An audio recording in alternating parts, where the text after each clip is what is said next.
standings. Jeffrey Guterman, and it's, I have Tuesday morning here in Real World, August 23, and I'm doing something a little different this morning. I am just a little different, not much. I am setting up my game during the broadcast. Usually I have my games with lineups all set. And so this might be a little boring to some people, but not to me.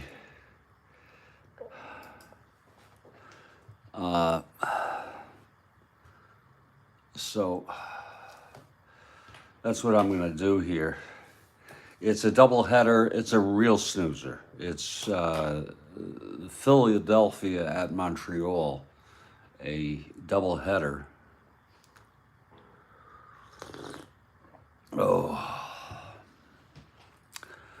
And it's dated September 19 in our 1969 replay. But it is a battle for the seller. If you go ahead and look, give you a good old little gander here of the standings in the National League East. I don't know how well you can see that, but the Pirates,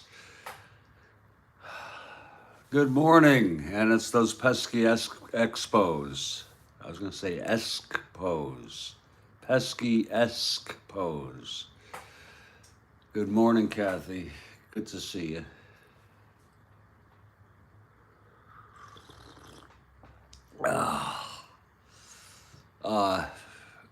Montreal has been ahead of Philly for basically all the season.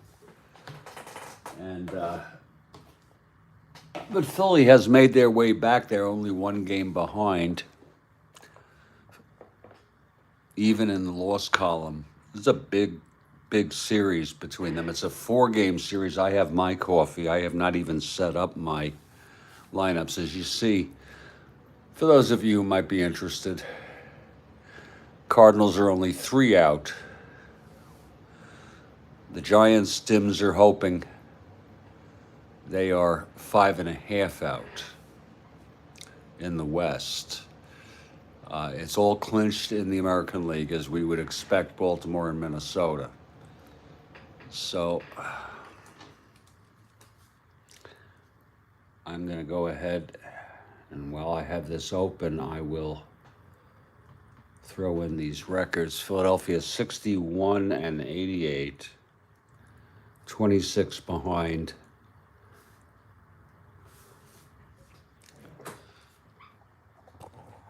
And what I ask you to do, if you find this to be a little boring, you can either relax and sit back for a while,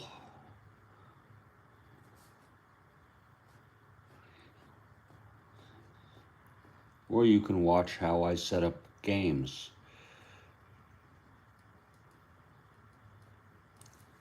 Not that it's so great or mysterious or better than anybody or different, that much different than anybody. I put both clubs here with their records. That's as a backup in case I go to change the records. When I go to change the records. Expos have lost 3 in a row.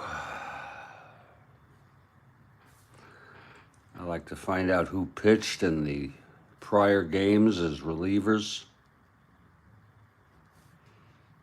And I put that here.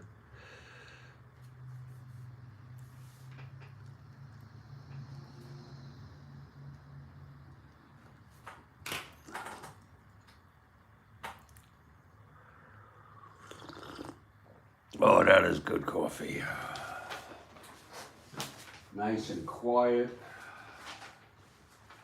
this morning. Oh.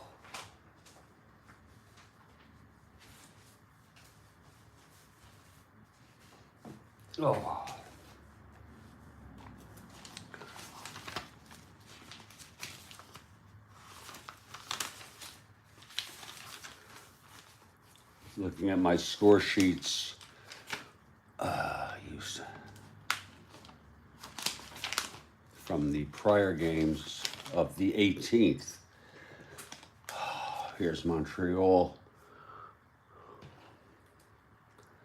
We used McGinn and Robertson.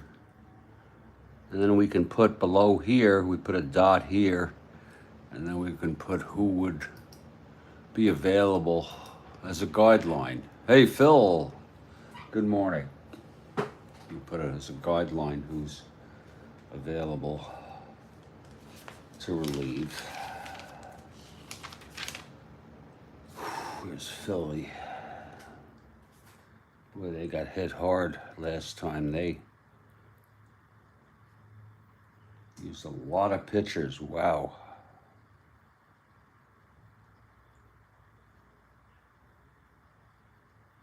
That's not good.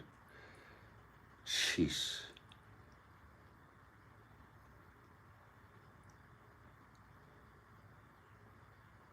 Wow. Okay. Now, in this first game,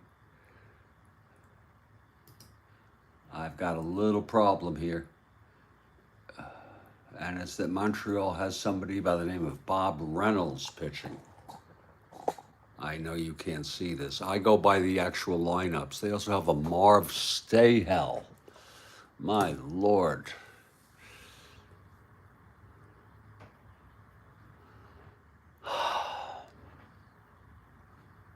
Look at this guy, second baseman,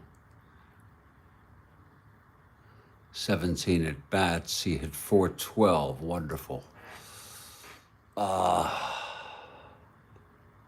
this Bob Reynolds pitched 1 1/3 inning,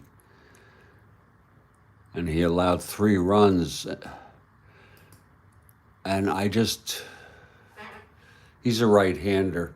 I'm going to go with an alternate, someone else. And the same thing with the Stahel guy, because I just don't have the time or the gumption to go request it of my contact who sends me these from the card app.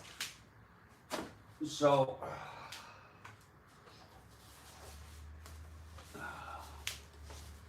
a little problem solving would be in order.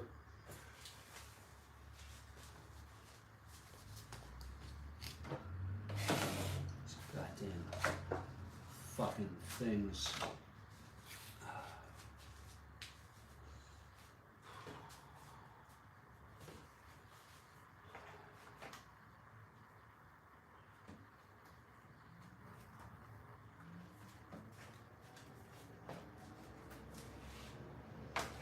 So just a little bit of problem solving would be in order here to figure out for Montreal. First of all, let me get the Philly lineup out. That's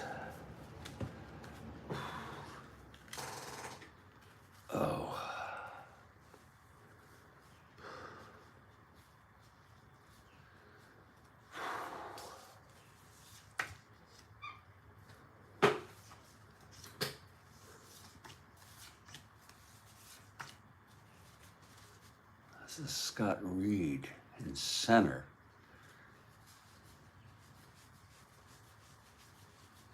I don't think I have Scott Reed. No.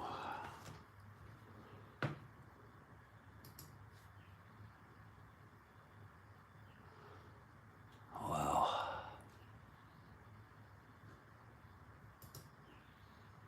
I'm gonna take a look to see if I have him. I doubt it. Let's see, Philadelphia. No.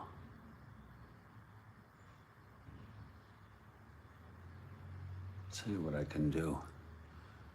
Scott Reed hit .211 He had no home runs.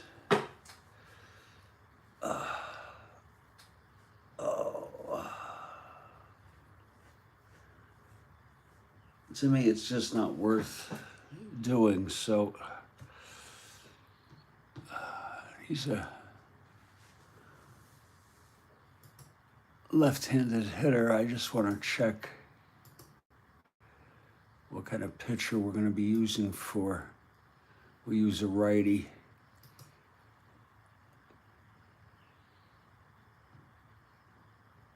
So in center field, I'll use somebody else. I'll use Ron Stone.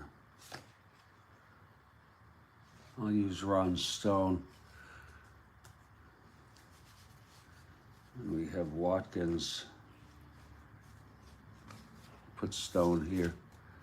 And then Watkins, Harmon, and Wise is the starter of this game. So that's not so bad.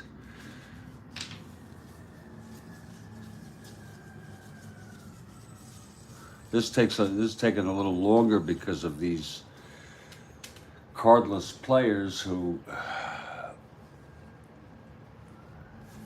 we don't have. So we got Wise there. Now we'll go with the Expos. And we're going to need a second baseman. My goodness. Other than this guy, Marv Stayal.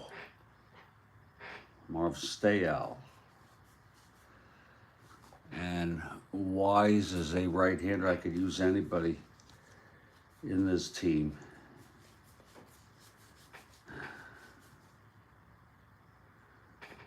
Why not Remy Hermoso? Wise a right-hander.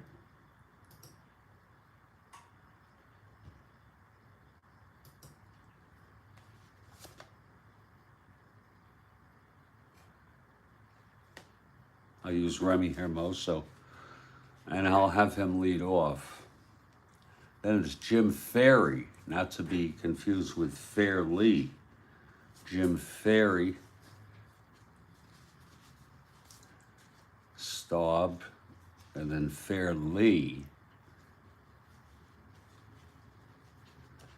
Collins, Mac Jones. Oh, Hermoso played short. Wow, God. Ay. Well, I'll use Wine. I don't know why Wine isn't playing. Could be he's hurt. Let's see. Oh, yeah, it's a doubleheader. I forgot that. Yeah, Wine plays the second game. Well, he's playing both games. Wine, Bateman behind the plate. And then the big question is who's going to pitch. And the way I look at it, where's Bateman? Where the hell is Bateman?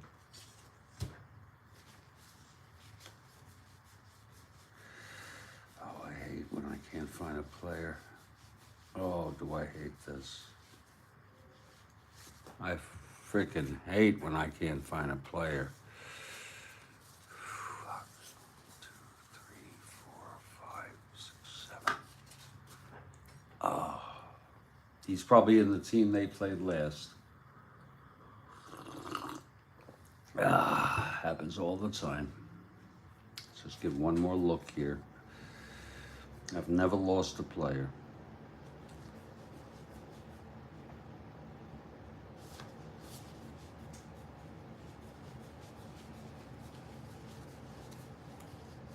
Wonder if Bateman will be the first loss I have.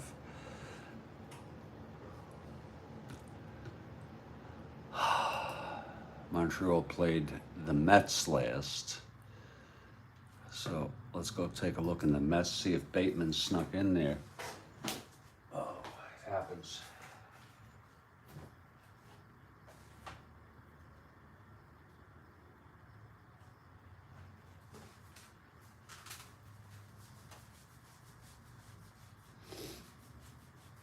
There he is.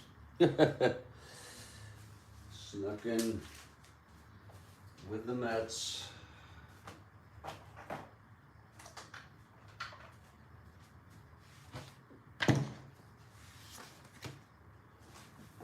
Oh.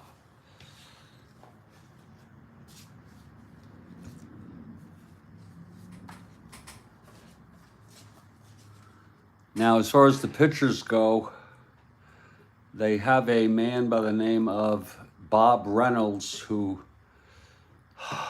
pitched 1 1/3 inning and allowed 3 runs, 6 total. So some were unearned. He actually, very journeyman player, played 6 years. And that was it. This was his only appearance.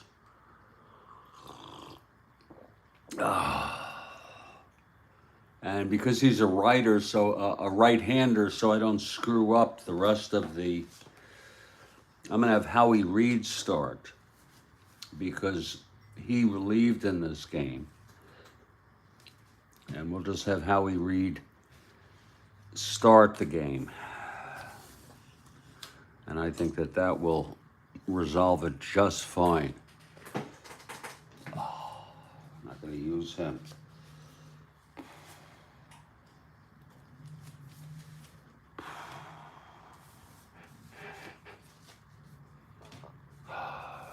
Now we'll put in our lineups.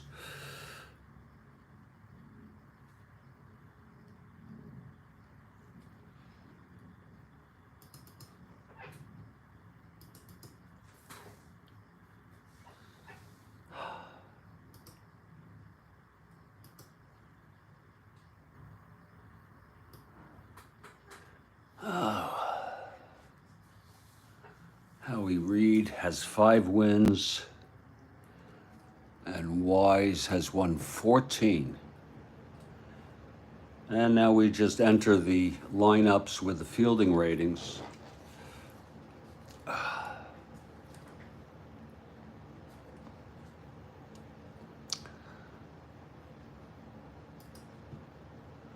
Again, using Baseball Reference as a guide.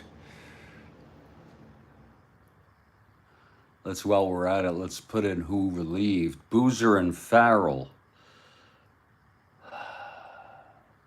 relieved, even though they pitched last game.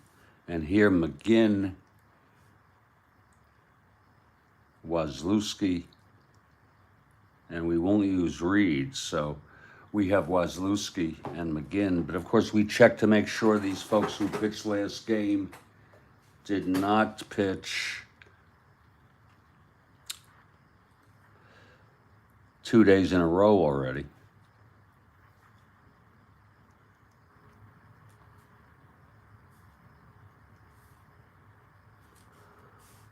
Wise a 5 NR, 3-0 with a +2 hold. And then Reed a 6 NR, a couple of good hitting pitchers. He is a 1-0 with a +7 hold. And we'll put in our lineups here. I'll read them off to you, I guess, as I go along. Tony Taylor leading off for the Phillies. He'll play third.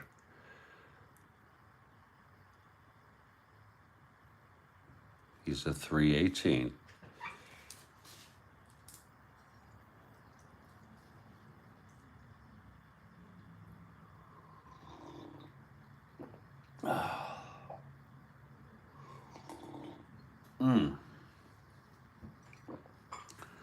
Cookie Rojas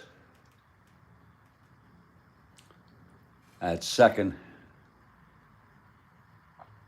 and he is a 218.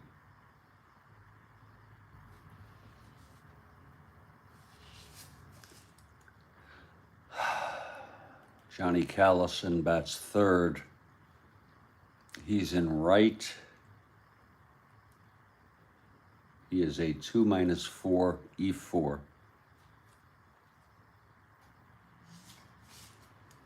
Dick Allen at first, a 4-22.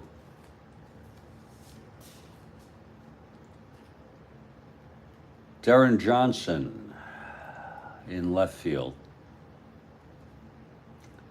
That's 4+2, E5. Ron Stone. He's the one I'm using. Center field. I don't know why Heisel didn't start. He pinched hit and then came in the game. That is weird. Well, no, he had an at-bat and then he played center field. Warm-up question when I'm ready. You want me to just, you want to do it after I do this so I can pay attention? I'll let Stone play. He's a 4-0-6. Got a warm-up here.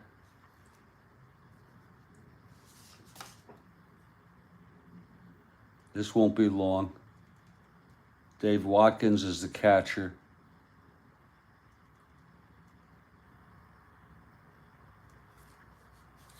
Terry Harmon at shortstop. Let me just finish these up and then we'll get our warm-up. And so that's going to be pitcher, catcher, short, first, third, second, right, left, center. How about we get the warm-up before I put in the expos? That would be cool. What do you say?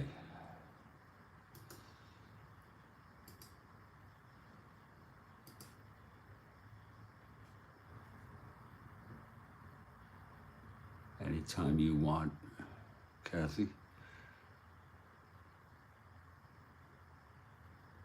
Anytime.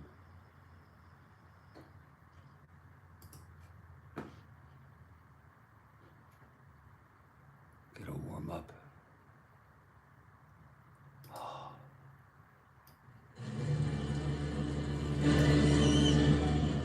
Here it is, folks.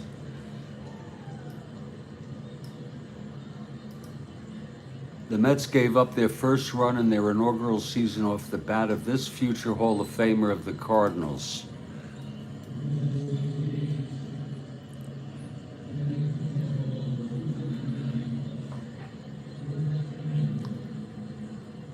Bill Ivamy says Brock. That's really a smart pick.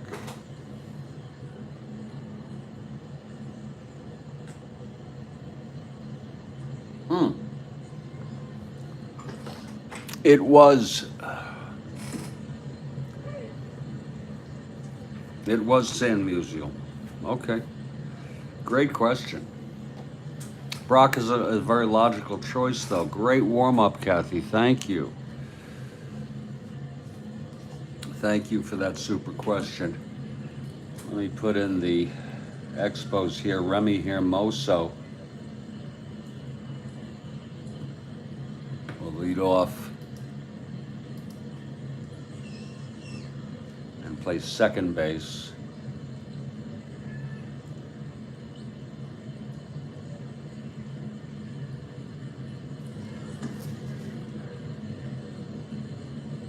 Jim Ferry in center field.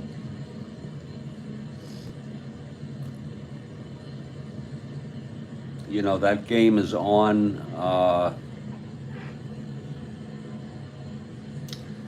YouTube, that first game against the Cardinals.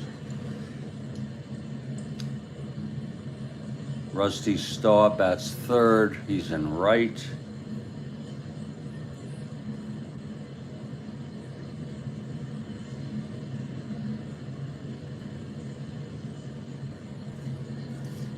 Ron Fairley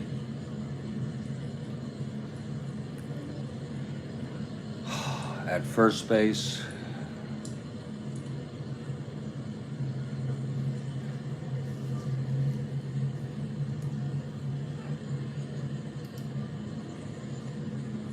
If he drove in Julian.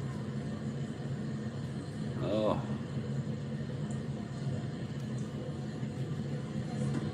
Off Roger Craig.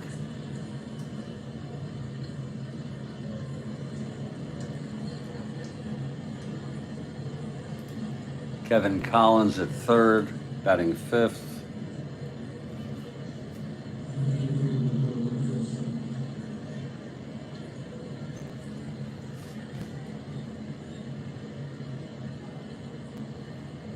I think that was his last year, wasn't it? 62? Musial. Mac Jones is in left.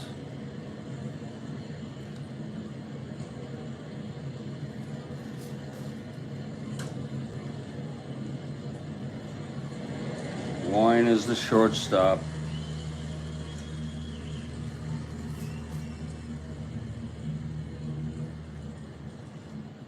And the catcher is Bateman.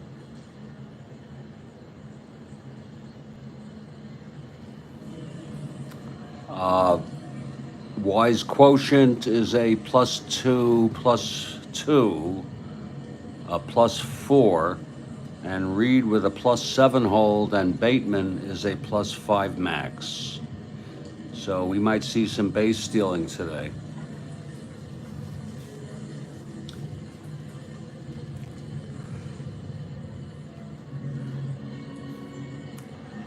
And Kathy Hartness for the Expos. I'll tell you all what I'm going to do here.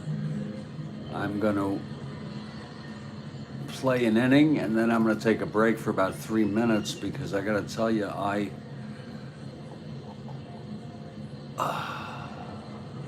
just need to. Okay. I got to tell you, I wake up with a rotten, awful feeling in my stomach every morning now. And then once I get up and I have a little coffee and I start to realize things aren't quite as bad as I thought they are, I start to feel a little better. But I'm struggling these days.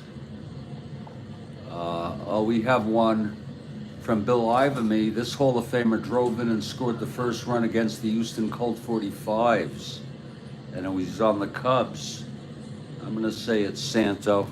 I'm going to say it's Banks. And I'm sorry to bring my troubles to you all here, but yeah, I don't know why I thought Banks, Bill. What are friends for but to be able to complain, share your woes with? And we're in Jerry Park. The Expos have taken the field. And it's going to be Tony Taylor to lead it off.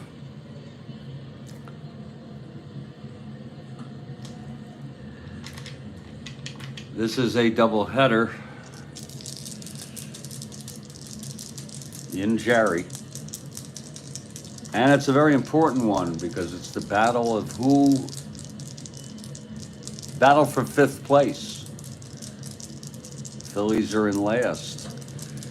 It's only one game lead by the Expos. So here's Reed, the surprise starter. The pitch to Taylor, and that's 2-5. Right-handed, that's going to be a base hit for Taylor. So Taylor leads it off with a single. He's 1-15. Lord, he's being held with Reed. Look at that. 1-15, 1-20 with a lead, 1-18. Whoa. We'll see if he can get the lead. He's being held. He's not too bad if he doesn't get the lead. We're going to roll these right here. And 8, he does not get the lead. He is not the father. But he's going to be nevertheless a 1-13, 1-18, 1-16, 1-14, I'm sorry. without a lead. 1-14. So he will not go. And that's that. He's being held, though. And here's Cookie Rojas.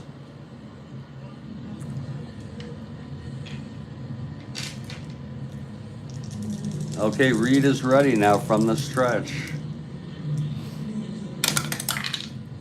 Infield back, he's a B. He's going to stay a B, and he's going to lay it down. Looks like that's hit to third, and it looks like it might be trouble. It is 6. It's a hit to third, and on a 10, a B. He's going to pop it up to third base.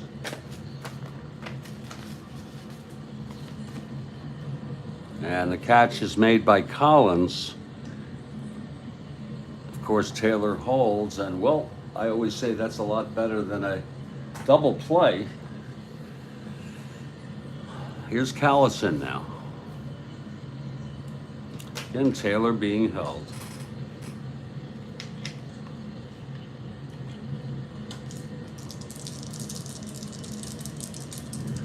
Here's the pitch to Callison. 410 left-handed, struck him out. And that's the first strikeout by Howie. 2 down.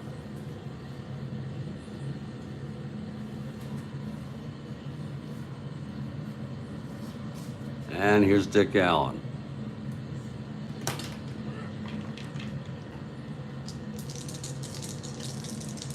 Reed from the stretch. Whoa, that's a 6-12 right-handed. Grounds it to second X. First X of the day. That'll be Hermoso, a 328 with a surprising, I don't know about surprising, but the last-minute start. 328 Hermoso. 4-3. Oh, look at that. That's going to go through for a base hit, S1. Hermoso E28. That's going to be, whoa, big numbers. 6-10, 16. On an E28. And, oh, he's fortunate. It's just a base hit. It's an S1. Taylor will go to second. So Dick Allen connects for the base hit. And that's going to bring up DJ Johnson in a clutch situation here.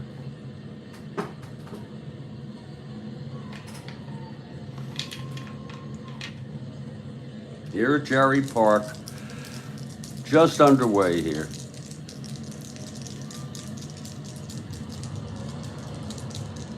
It's Allen on first, Taylor on second, 2 down. Here's Reed now. The pitch to DJ Johnson. And that's a 210 right-handed. He hits it to short. Wine has it. And he throws it to Fairley. And the side is retired. So it's no runs for the Phillies. 2 singles. They were both left on. We've gone 1/2. It's Phillies nothing, and the Expos coming to bat.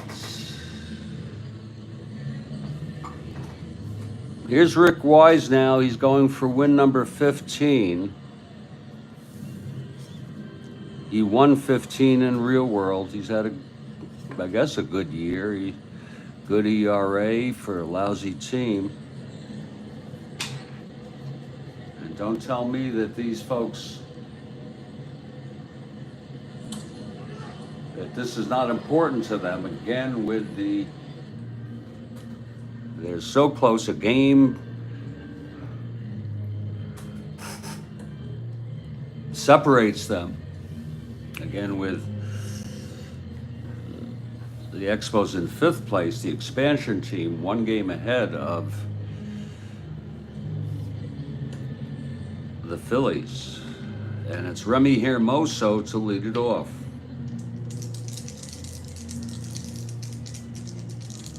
Okay, here's Hermoso now. Wise the wind up. And the pitch to Hermoso, that's 5'11", right-handed.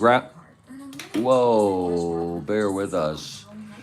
That's annoying when that shit happens. We're a low-budget program, folks. Sometimes our crowd noise just disappears. Sorry about that. 5'11", right-handed. That's a grounder to third. And Taylor...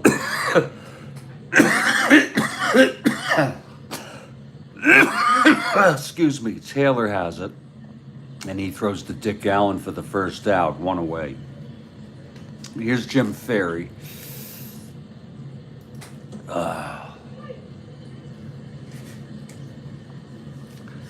Ferry, left-handed hitter, getting a start here in the doubleheader.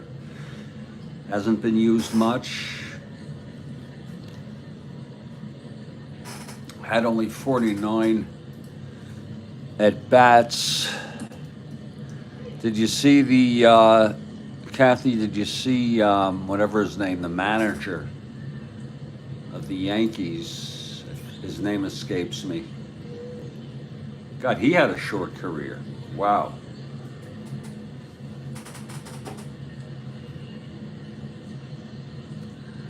Got thrown out of a game. Boone, yeah. When it was really the heckler, a fan heckler who was saying shit. I think he had a point there.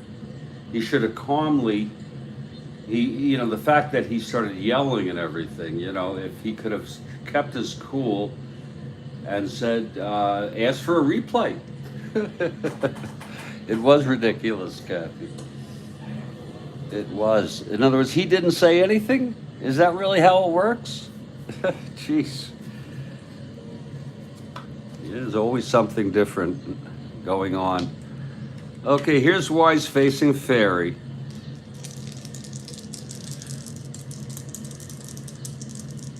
And that should be appealed.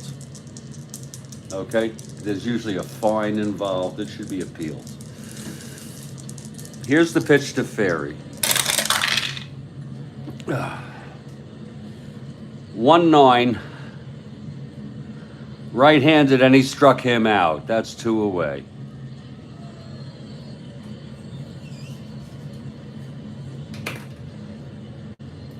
Looking at the real world standings.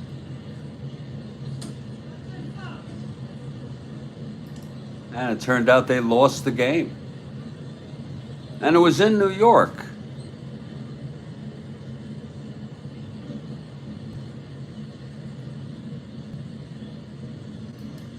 They lost 2-0.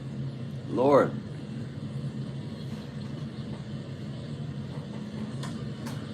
They're half game behind the Orioles now.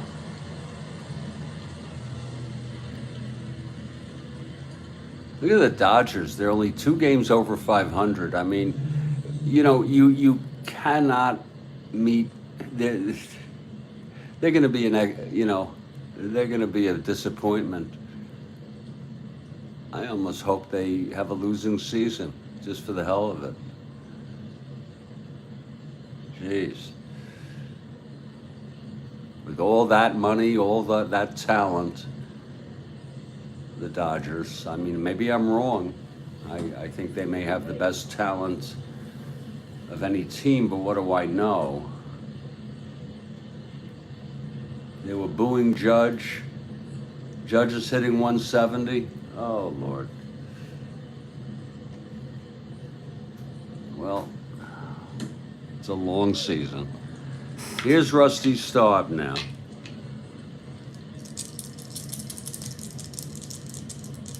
Wise winds and the pitch. That's 6-5 left-handed. It's a grounder to first, and Allen takes it to the bag. And it's a 1-2-3 inning for Rick Wise. So we've gone an inning here, and it's scoreless. 1-2-3 for Rick Wise. I'm going to take a break, like I said, like I promised. Just for about 2 or 3 minutes, get myself together.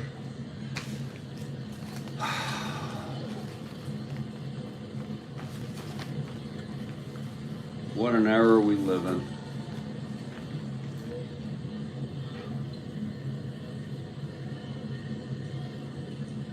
And I'll be back in just a couple minutes, folks. Oh.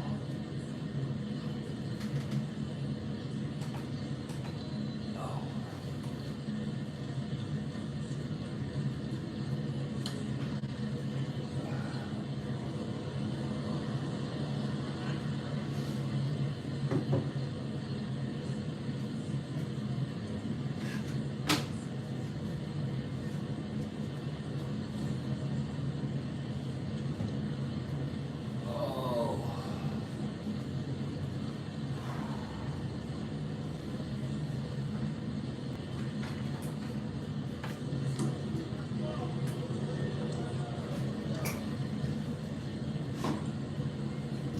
Fuck is my lighter. Christ.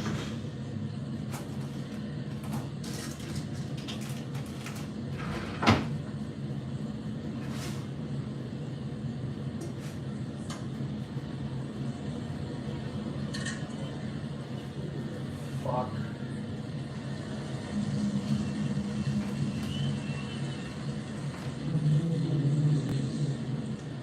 God.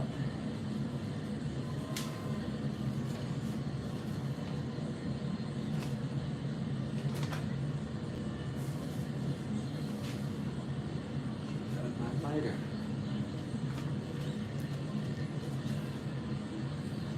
That is so bizarre. That is so freaking bizarre.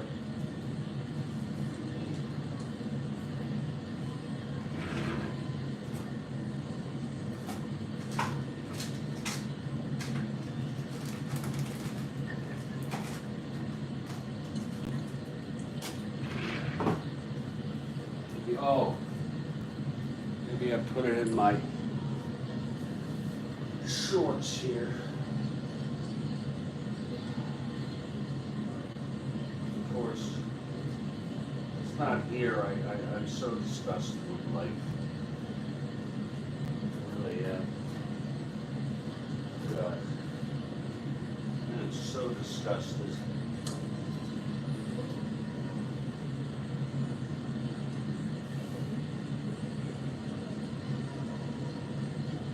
So freaking disgusted with what's happening in my life. God. So unhappy.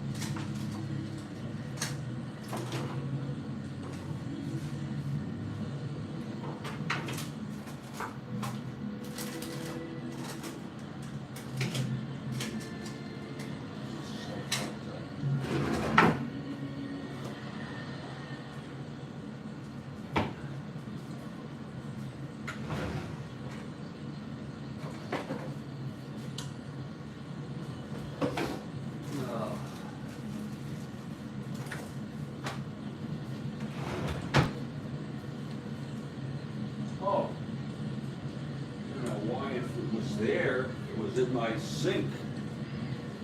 My bathroom sink. My God. There it is.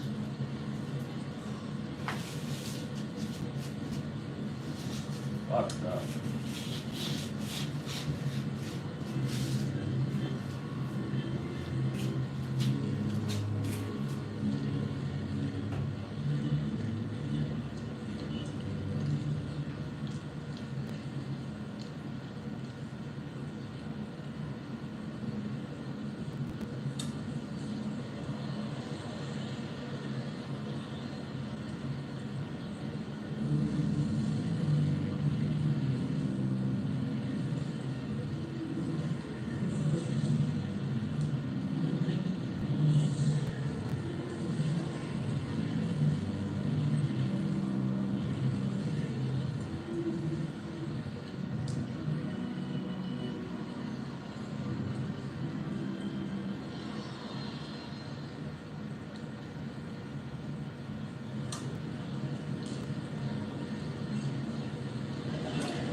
get some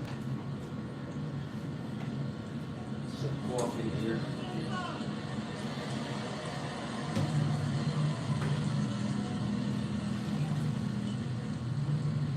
I guess there are a lot of people. There are a lot of people who have it worse off than me,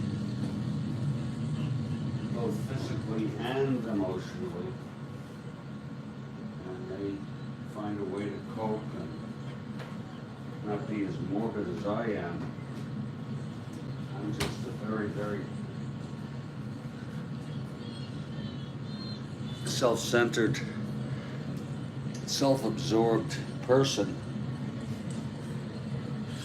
Well, we're heading to the top of the second, and it's going to be Howie Reed of the Expos.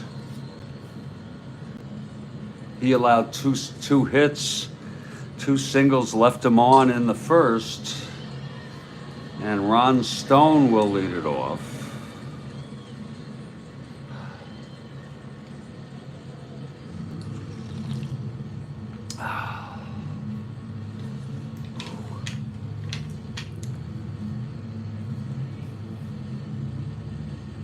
Stone, a left-handed hitter. Here's Reed now. And the pitch to Stone.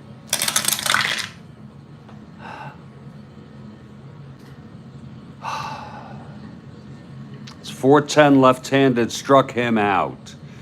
And that is the second strikeout for Reed today.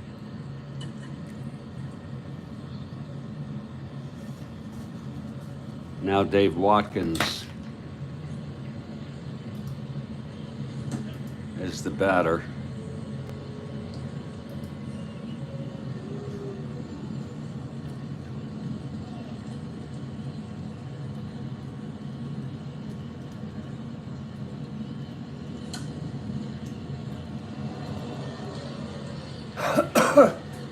Oh, God.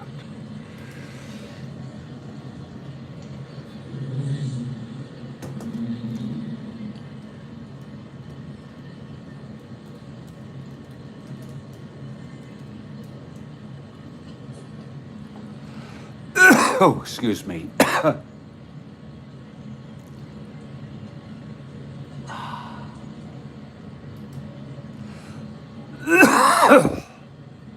Excuse me.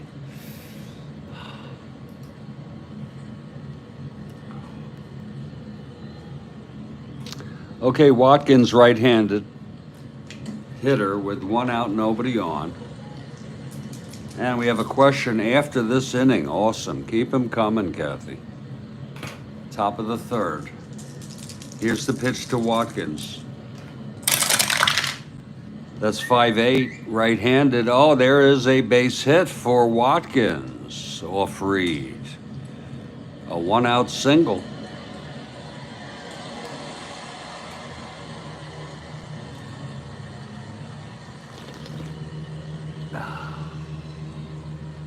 He has quite a good chance of getting caught stealing an attempt to get a lead. Otherwise, we would try to go for it. So that's a real, when I'm already deciding that I don't want to steal attempt, I roll the die to see if he's being held or not, and he is not being held. That way, I'm not very good at playing head games with myself, of guessing, against myself in some of these tough calls. So Watkins on first, not being held. Here's Terry Harmon. You don't want to penalize the defense every time, or give them a potential.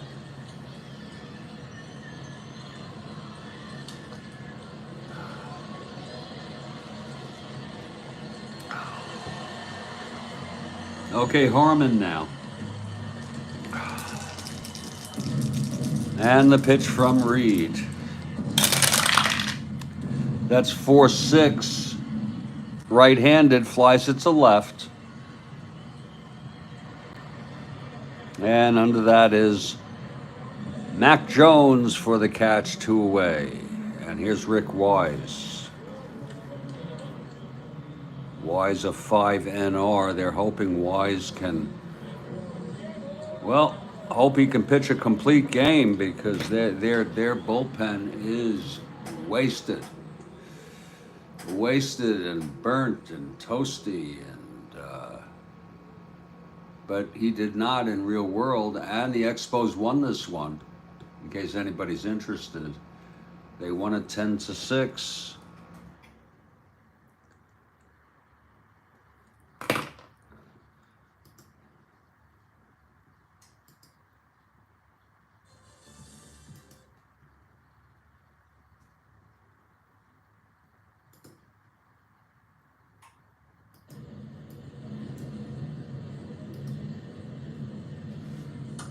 So here's Wise now with 2 outs and Watkins on first. He's a 5 NR.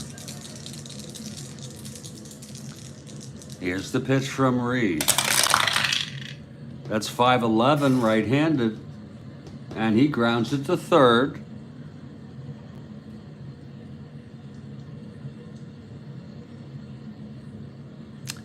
And Collins throws it over to Fairley, and the side is retired. No runs. The single to Watkins, left on base. We are in the middle of the second in a scoreless game. And, you know, this game may seem like a snoozer to you and me, but it matters to these clubs.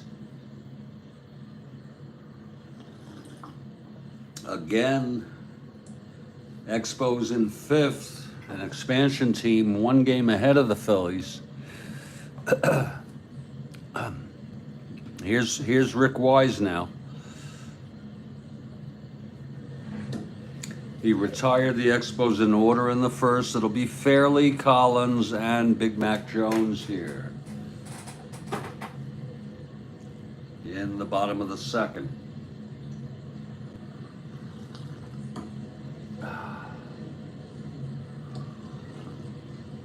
Oh, that's good coffee.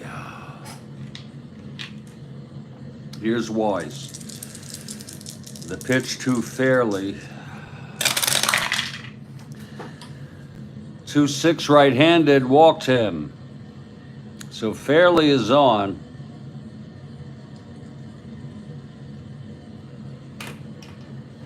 Look at that, he's an E, but with a lead on a very rare chance. He's a 20. That's because he got 1 stolen base. I think we're just going to bypass all of that. Get away from the head games. Not being held, not going. Fairly on first. And here's Kevin Collins. Sure not going to hold him. I mean, he's worth trying for the lead. Okay? Let's try him for the lead. He does not get the lead. There's no risk. Fairly on first, not being held. Here's Kevin Collins.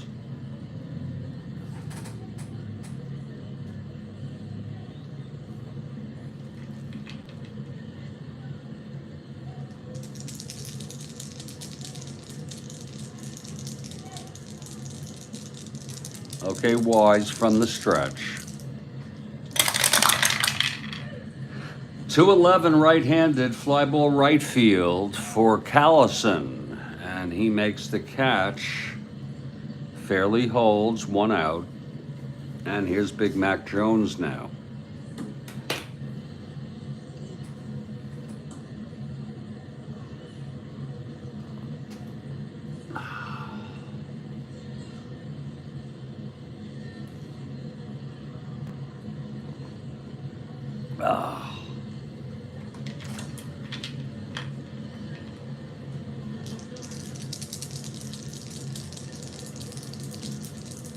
Here's the pitch to Jones. That's 5-6 left-handed, and it's a base hit to right by Big Mac Jones. Fairley goes to second and holds. So Montreal has a little bit of something going here. in the bottom of the second. A base hit by Mac. It was 5-6, left-handed, single 1 to 16, 6 on the 20 die. So Wise puts 2 on here with 1 out, and here's Bobby Wine now.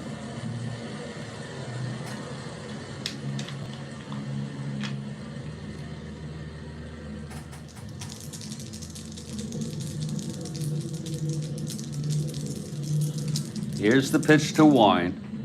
It's Wise and Wine. 3-5, right-handed, struck him out. I'll tell you, this Rick Wise is a good pitcher. Bearing down here. And now John Bateman in a clutch situation here.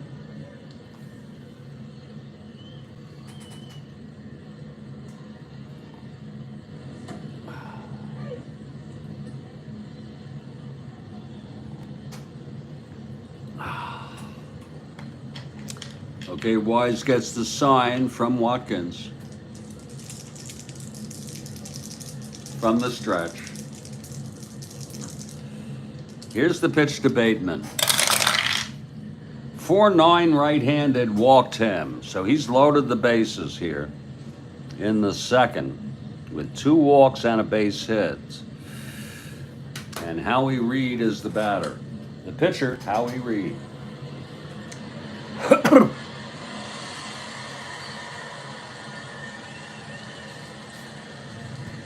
Reed, a good hitting pitcher. 6 NR.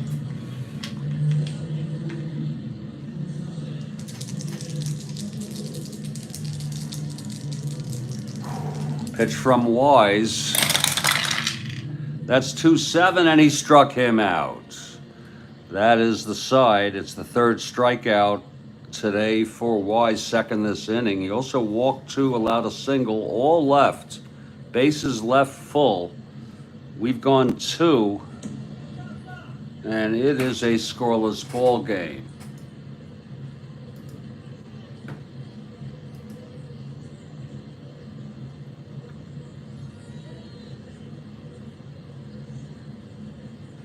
And now, if you just give me a chance to get my mood music going here, Kathy, we've got a question.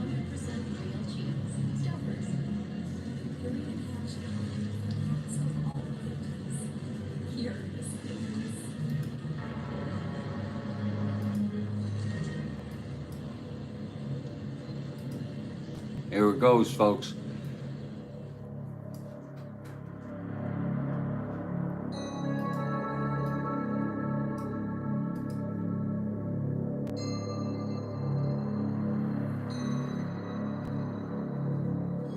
Days of Wine and Rojas.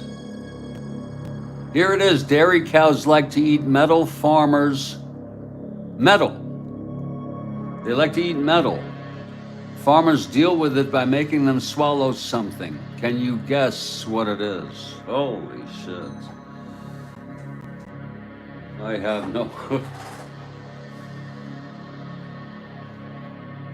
Dairy cows like to eat metal. What the hell?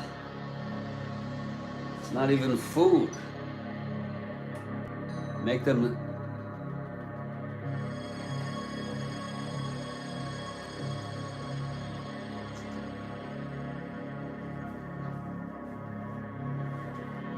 That is one hell of a question. I'm stuck on, a magnet. Yeah. That's a great guess, Demos. It's a great freaking guess.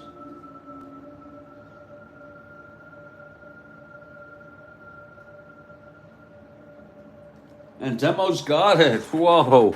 That's that's just logic.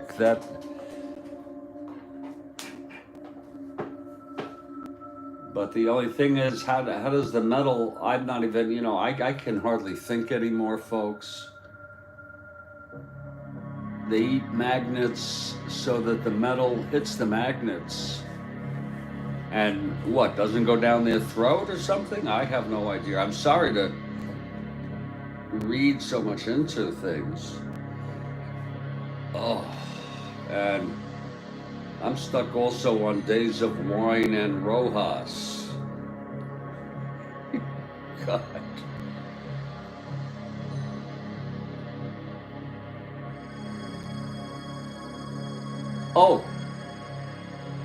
Oh, it keeps it in one place in their stomach. I guess a safe place?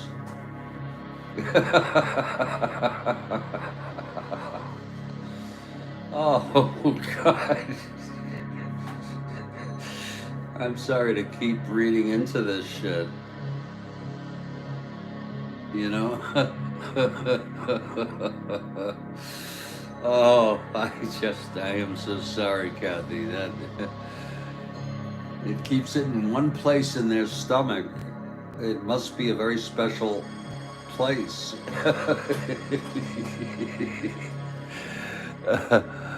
Oh boy, that is wild. Thank you, Kathy Harden, for that question. Thank you. Oh, Lord.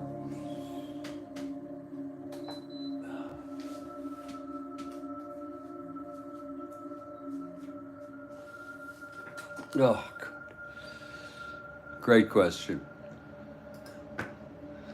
Which begs even more questions. Those are the best questions. The questions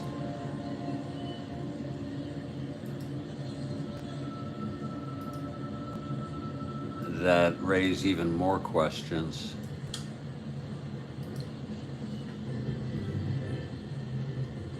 Well, we're back at scoreless after 2, and Big Howie Reed takes the mound.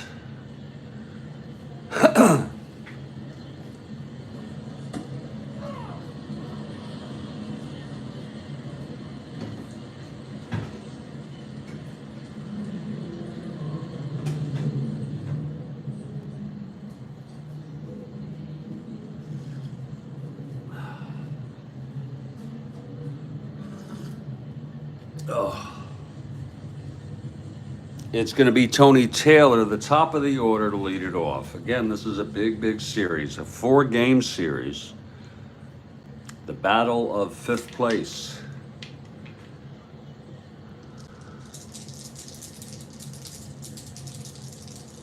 Oh, yeah. Forgot who did that song, Magnet and Steel.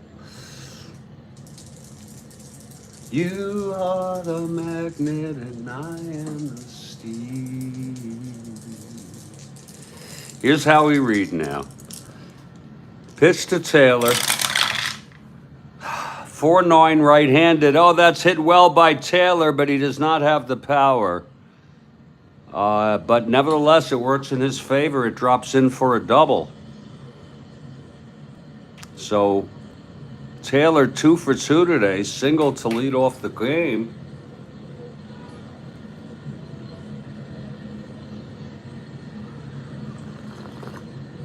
There's Taylor on second here, 4-9 right-handed.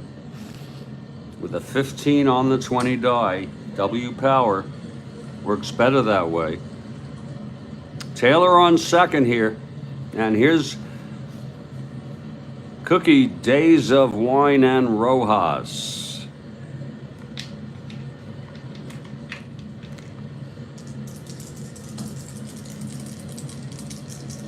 Yeah, it was Walter Egan. Absolutely, Kevin. It's a good hit. I mean, I'm a sucker for top 40, but I like all types of music. I like Zappa, classical, jazz, you name it. Ooh. Here's the pitch to Rojas. 6-2 right-handed. And that is a liner to short caught by Wine. This is a day of Wine and now Rojas. Catching the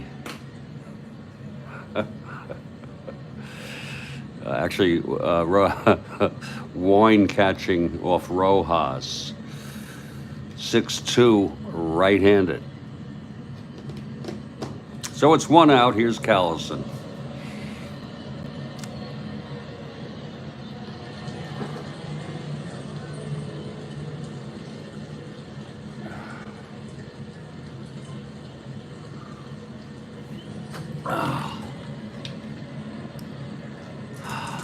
Callison struck out in the first.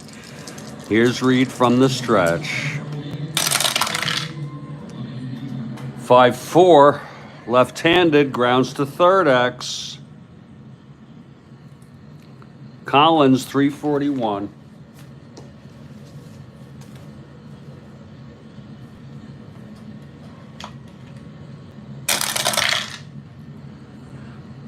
$17-3 gets to it. G1, 4-8-11. E41, 11 though.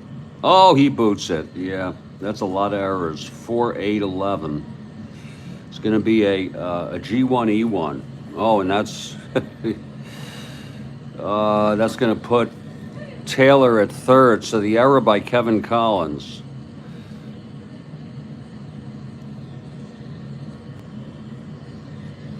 And it's first and third, 1 out. Reed in trouble here for Big Dick Allen. And you think so, Demos? Could be.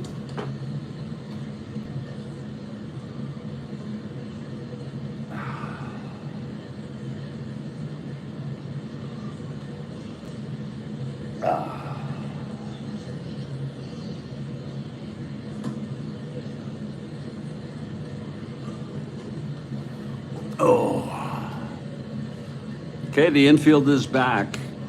It's Callison on first from the error and Taylor on third, 1 out. Here's Big Dick Allen, who singled in the first, left on. Here's the pitch from Reed. That's 4-7 right-handed, fly ball center. There's no question mark about that. Taylor will tag. And that's going to make it 1-0 Phillies. A fly ball by Dick Allen into center, deep enough. Ferry threw it in, but Taylor tagged up. It was a 4-7 right-handed. Callison remains on first, 2 down, and here's DJ Johnson.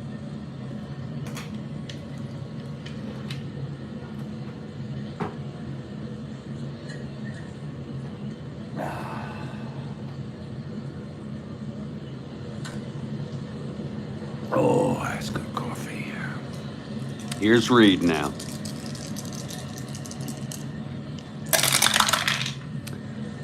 .27 right-handed, struck him out.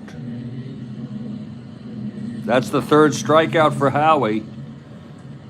The side is retired. There was 1 run though. Taylor scoring on the tag. He led off with a double. Went to third on the error by Kevin Collins. And that should be actually an unearned run, according to my calculations.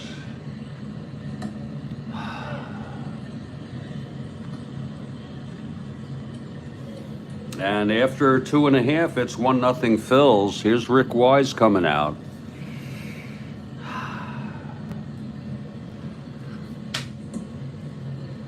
Remy Hermoso.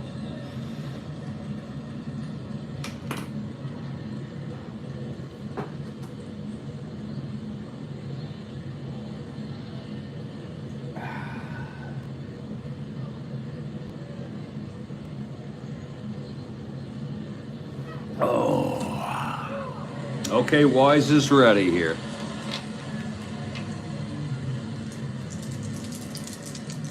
And here's the pitch to Hermoso.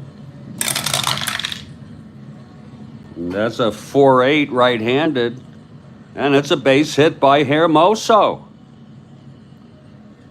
So Hermoso is on.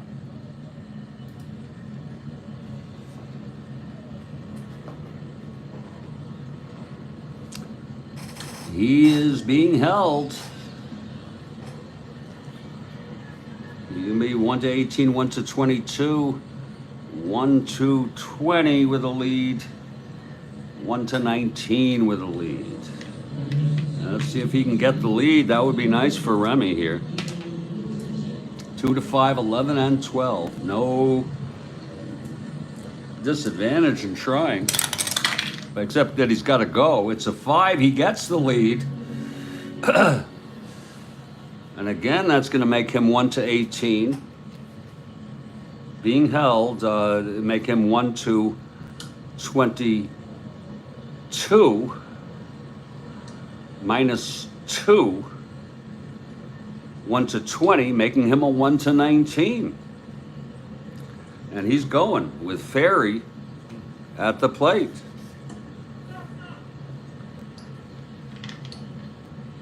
That's quite a chance for him. And he is safe. Hermoso swipes second.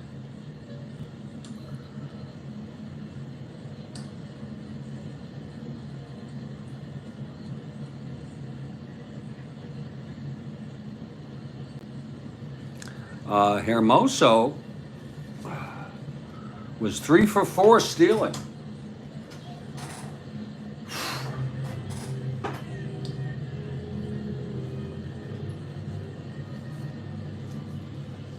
And here's Ferry now. They have a runner in scoring position here.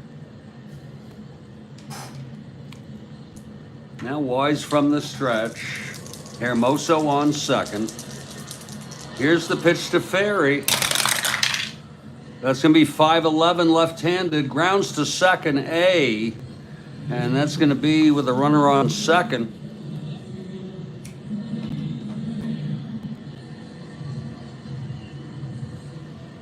Whoa, that is a 5-11 left-handed grounds to second, A.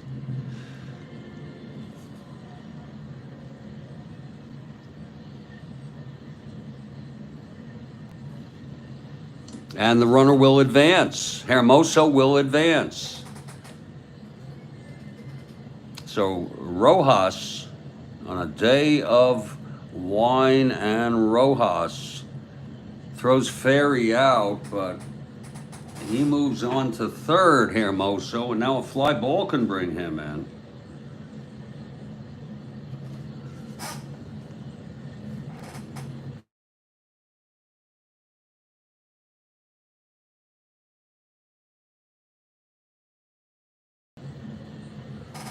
Oh, Lord, I hate these frickin' phone calls.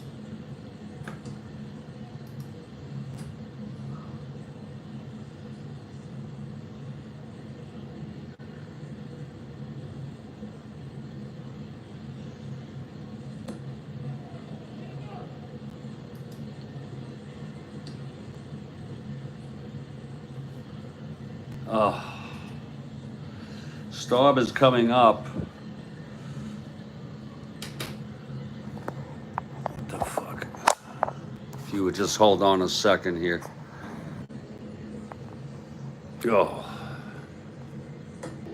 I'm sorry, I'm back now. That was Humana.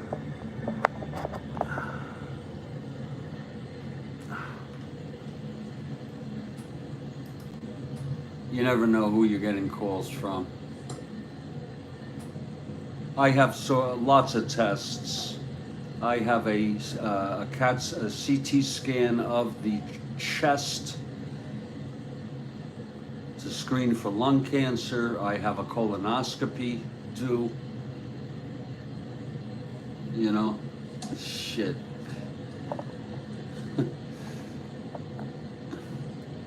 And all the time in the world to do it. Part of me wonders why bother. Well, here's Staub now with 1 out and Hermoso on third. A fly ball can tie this ball game.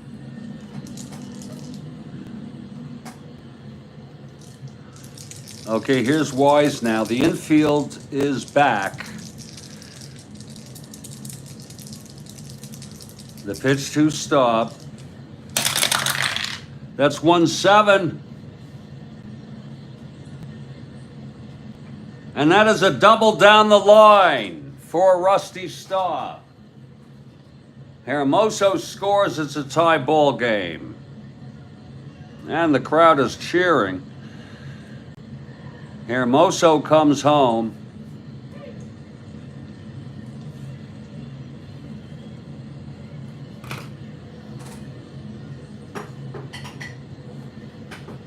Look at it again, 1-7 against the right-hander. Double 1 to 9, it was a double, a 2. On the 20 dice, Staub on second, 1 out, 1-1 game here. And here's Fairley now.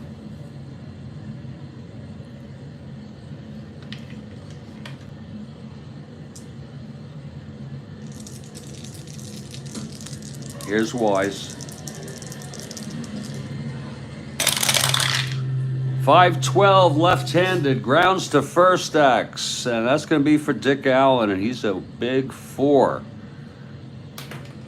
422 to be exact, on a 5-12 left-handed.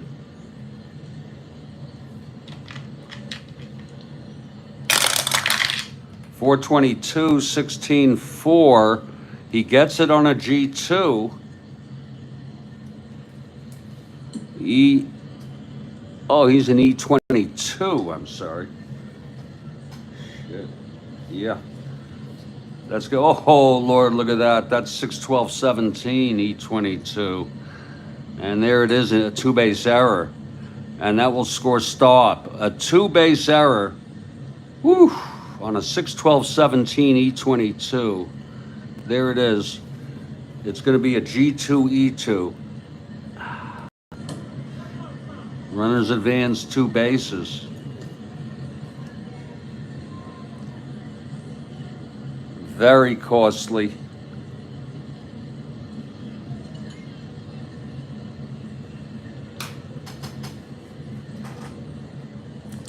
And now the Expos take a 2-1 lead here.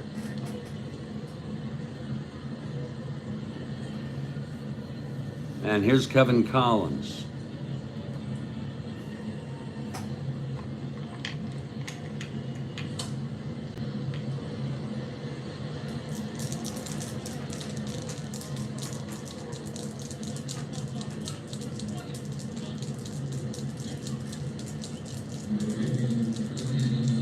Okay, Wise now trying to get out of this. It's Fairley on second with that error by Dick Allen. Here's Collins. Fairley on second, still only 1 out. Here's the pitch from Wise.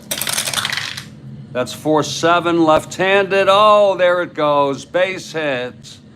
Fairley scores. That'll be unearned. And it's a nightmarish inning here for Rick Wise. 3 runs. Collins on first, not being held.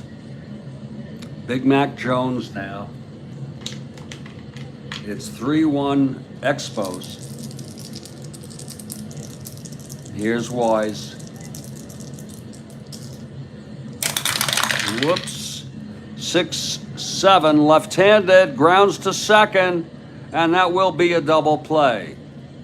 And the side will be retired. After 3 runs come in, 1 of them unearned, on the error by Dick Allen, the 2-base error. We've gone 3 here, folks.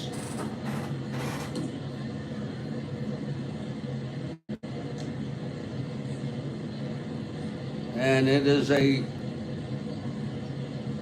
day of wine and Rojas, not to mention other things.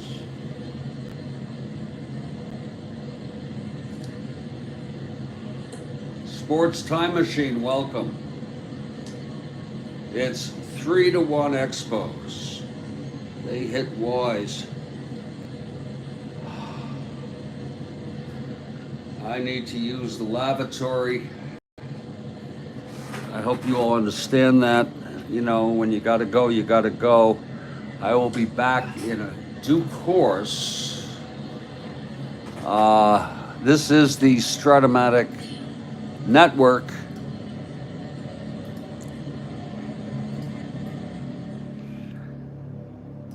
After 3, it's 3-1 Expos.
I am so sorry, everybody.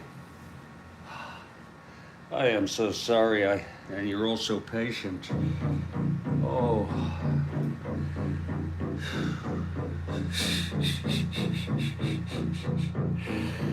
You know, when you gotta go, you gotta go, huh?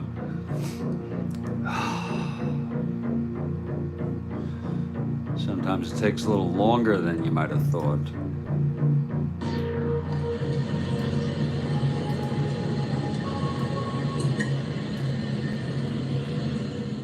We are 3-1 Expos. And I'm gonna get some coffee here. Yeah, Kevin, you know, I'll tell you. I am.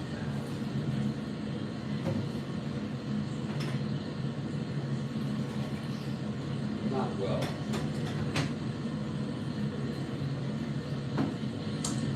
Not well at all. Very unhappy.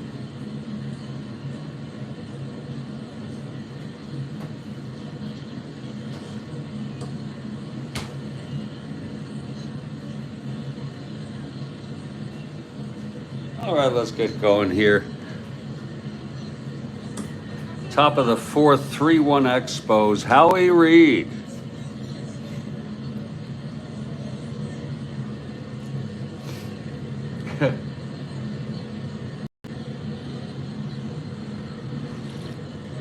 Leading it off for the Phillies, and believe it or not, this is just the first of a 2-game series.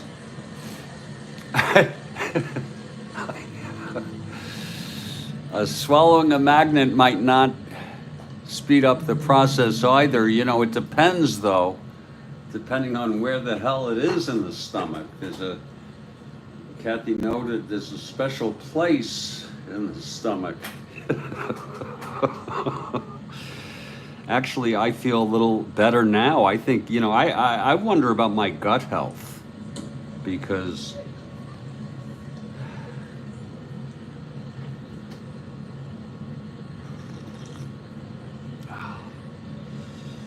after that, I don't know how to put it, but after going to the bathroom, I actually have less anxiety in my gut. So, you know, there is this issue about gut health. In any case, here's Stone now facing Reed in his fourth inning. His first endurance is the sixth. And we thank you all for your patience.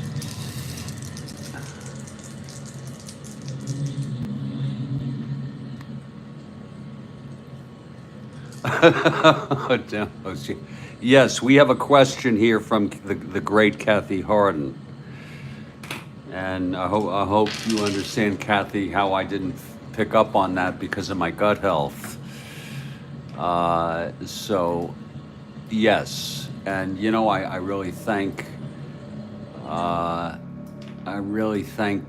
Kevin for that. And the next X chance on the catcher, I think, will be a PP. And let's hope it's clean. Now, Kathy, if you're... Oh, okay. It'll be the top of the fifth. Absolutely, Kathy. She has to retype. Isn't she understanding?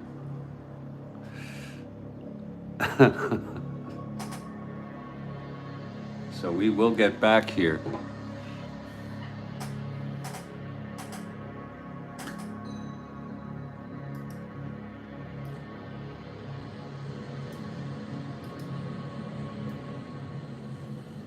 And there'll be time for that. Here's Ron Stone now.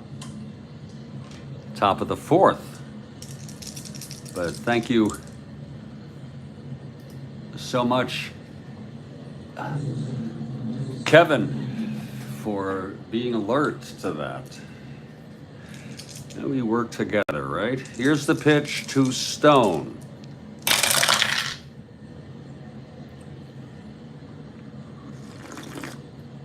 Ah, 2-7 walked him. So Stone draws a base on balls.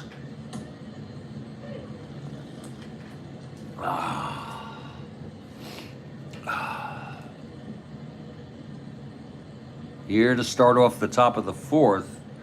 Stone, we're going to definitely need to make some more coffee here. He's a 1-15 with Reed, 1-20, 1-18 with a lead. Boy, that's inviting. With no repercussions. So Dave Watkins comes up, Stone, trying to get the lead on a 6. And he does not. But he's being held. We shouldn't have held him. We should have rolled for that. Otherwise, he would have gotten the lead automatically. Okay, so that's true. So he's being held. We can unhold. I don't think. Oh, is the market up across the board already? Oh, thank God. At least something's going better. When I look at the Dow, NASDAQ is up, S&P is up, and the Dow is up. So it's Stone being held on first, not going. No lead. Here's Dave Watkins now.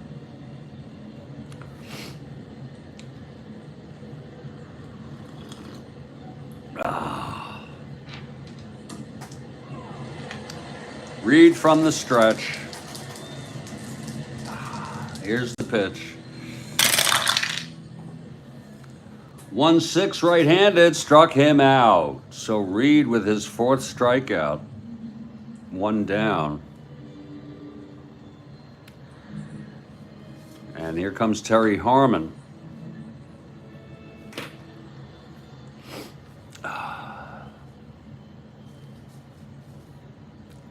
Again, being held. No lead. Here's the pitch to Harmon. 3-10 right-handed, grounds to third B, and that will force Stone at second. So it's 2 outs, and Harmon is on. Not being held.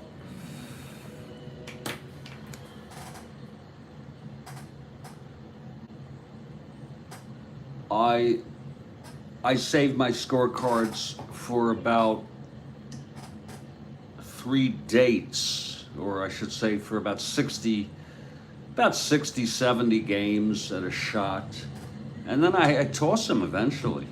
I don't know what you mean by reuse them. How can you reuse these? You know what I'm saying?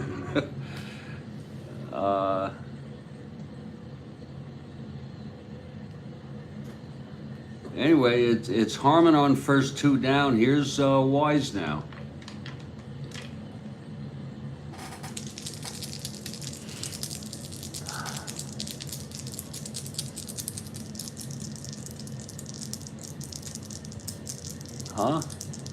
Here's the pitch from Reed.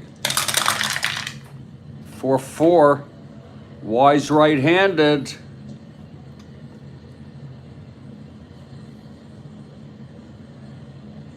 Grounds to short X. That'll be for Wine and Rojas. 344.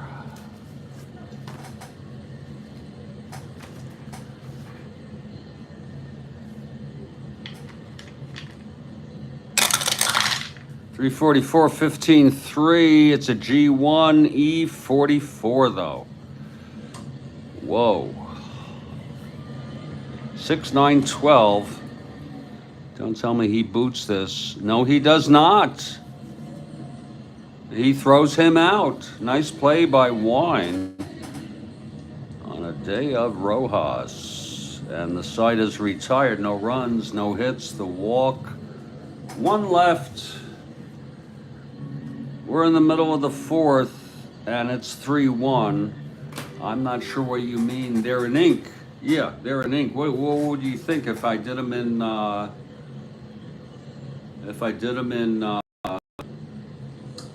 pencil, I could erase it.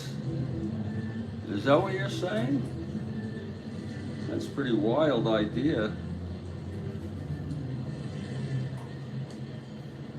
Probably end up going through more, pay more on erasers.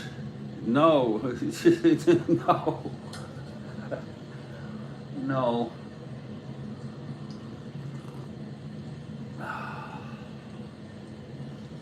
No,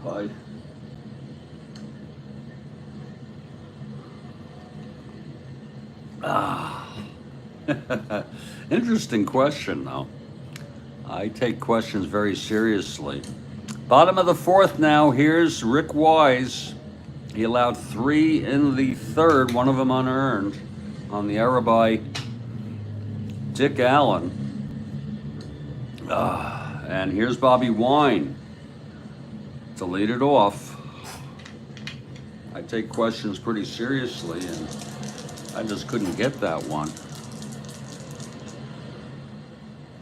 I imagine, there's something about the tactile pen and paper, pencil and paper, card and dice, it's like reading a book, holding a real book, versus the digital era where you don't need to have a book. Save trees and read it online in your Nook or your Kindle or whatever it is. And you could score these games online. You could conceivably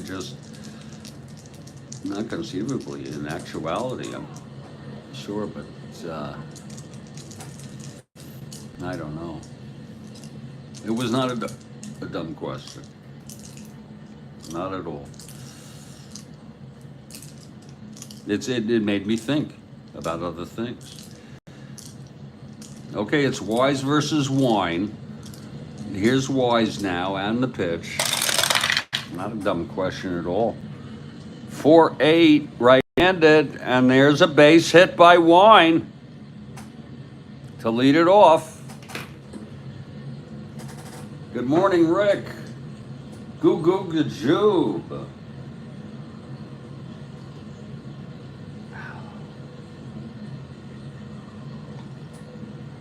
I think it was a good question because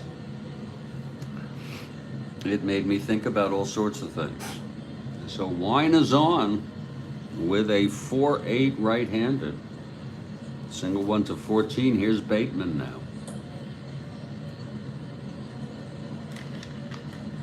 Read on deck.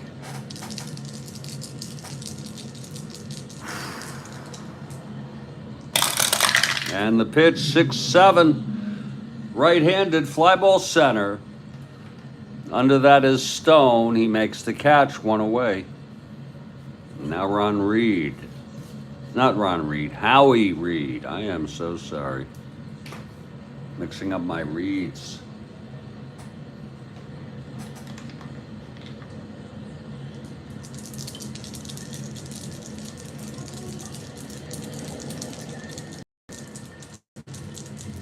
Okay, Wise from the stretch. The pitch to Howie, 2-7 struck him out. I think that's the second time he hit that. And that is the 4th strikeout for Wise. 2 down. And here's Remy Hermoso.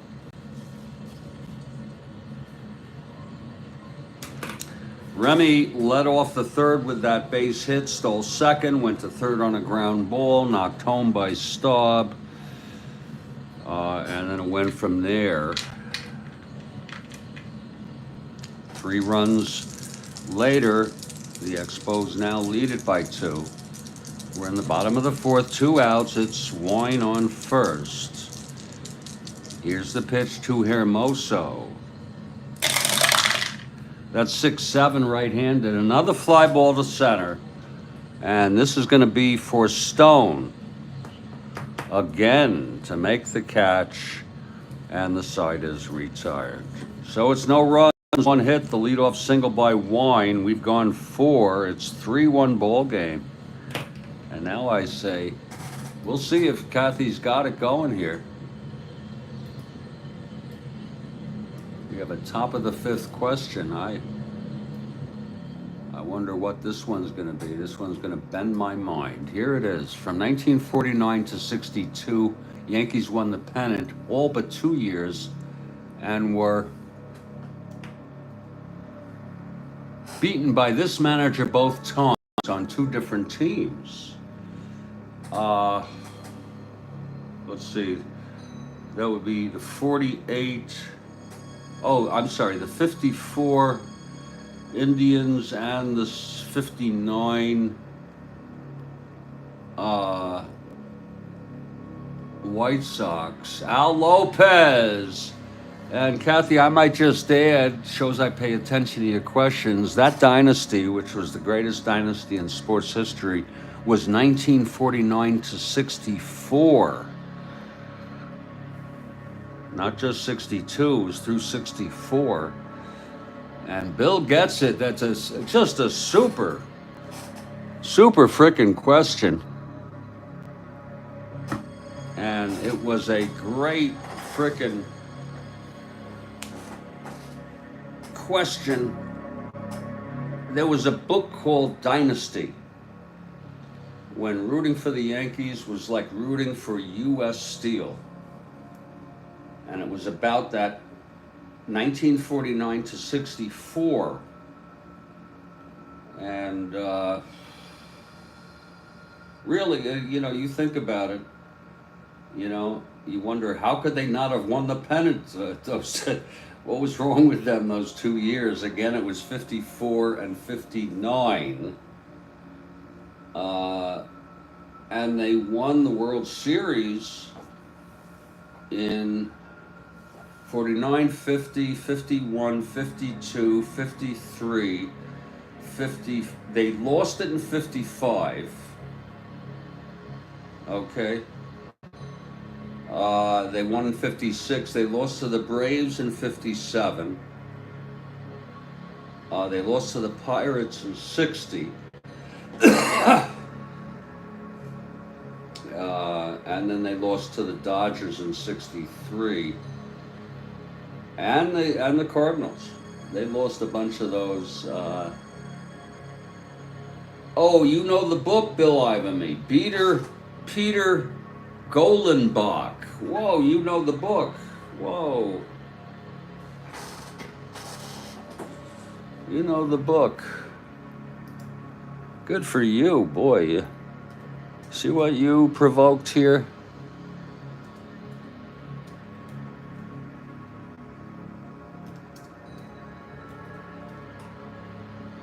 I remember my friend got the book.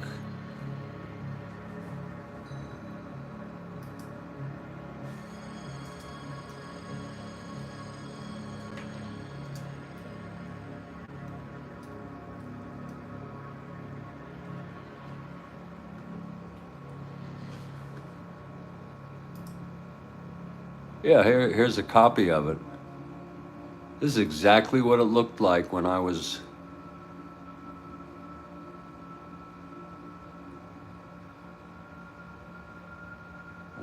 a kid. I was actually a young adult in college, I believe, when my friend got that. Dynasty. The New York Yankees, 1949 to 1964. When rooting for the Yankees was like rooting for U.S. Steel. Peter Golenbach.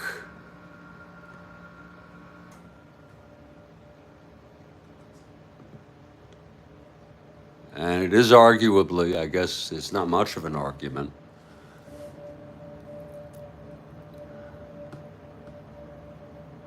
the most prolific dynasty in sports history. Some people could refer to you can refer to the Celtics. I don't know when that was, 50s, 60s, I don't know. You could refer to, I don't know what other great dynasties there might have been. But nothing was like this. This was just, they were called I guess this was the era of the Bronx Bombers. The Bronx Bombers actually were the late 30s, mid to late 30s team, post Ruth. What's interesting about that 49 to 64 stretch was Berra just happened to fall into basically all of it. And so did Whitey Ford. Ford's first year was 1950.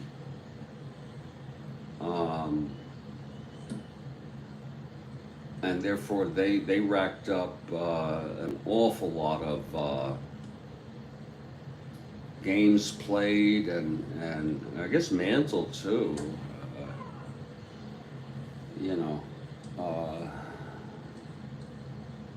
but it's a great question from Kathy Harden. And Al Lopez turned out, that's a great kind of question there, because he managed two different teams that beat out the Yankees, Al Lopez. First Cleveland, they had that 54 team that was so great. And then what they called the Go White Sox.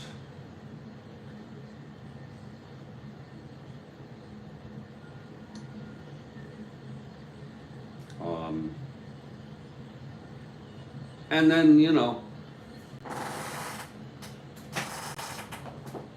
I need to take a little break here, folks. You know, there was huge disappointment in '65 when the Yankees, you know, for the first time were quote, you know, they were a lot worse in '66, I believe, but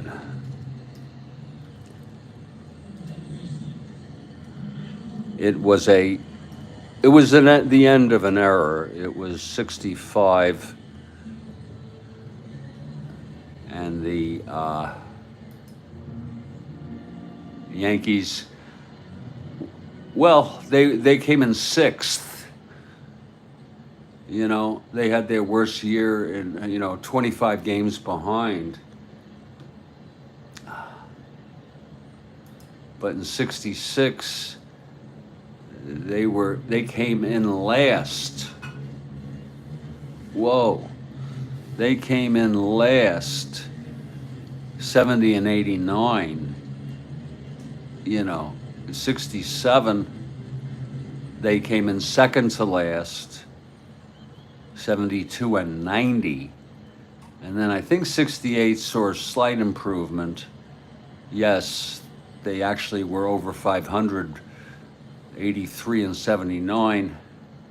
And then '69, which we're doing this year, they were one game under 500. They are not doing anything like that. They're worse in my replay.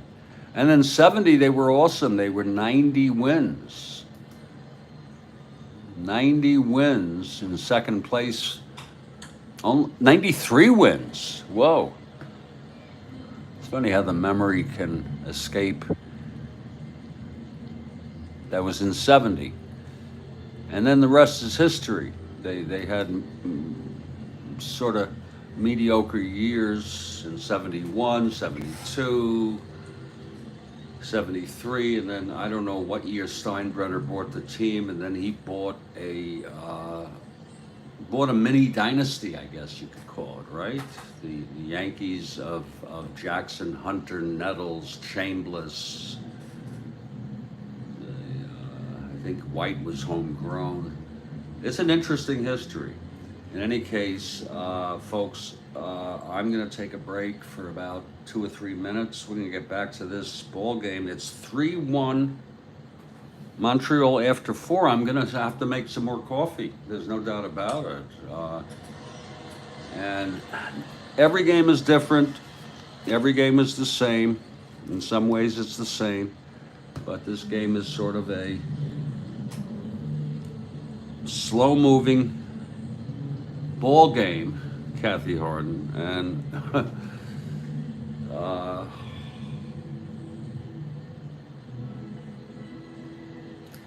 It helps me because after I play these games, I wallow in my self-pity and worry.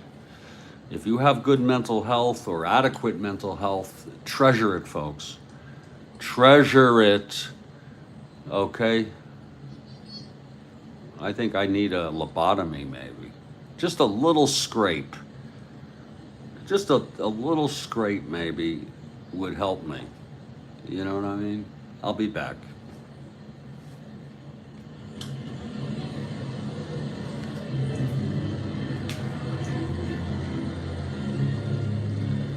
Just a tiny little scrape on the frontal lobe would sure be, yeah, just a little, Kevin, just a little bit of a, just to, of course I'm kidding, but I sure need something. Okay, I'll be back in just a couple of minutes. Little dab will do ya.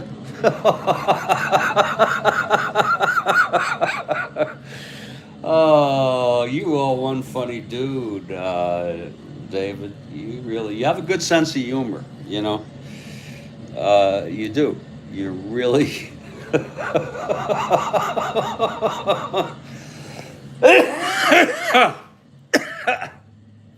I'll be back. Whew. Lord. Christ. Oh. You know.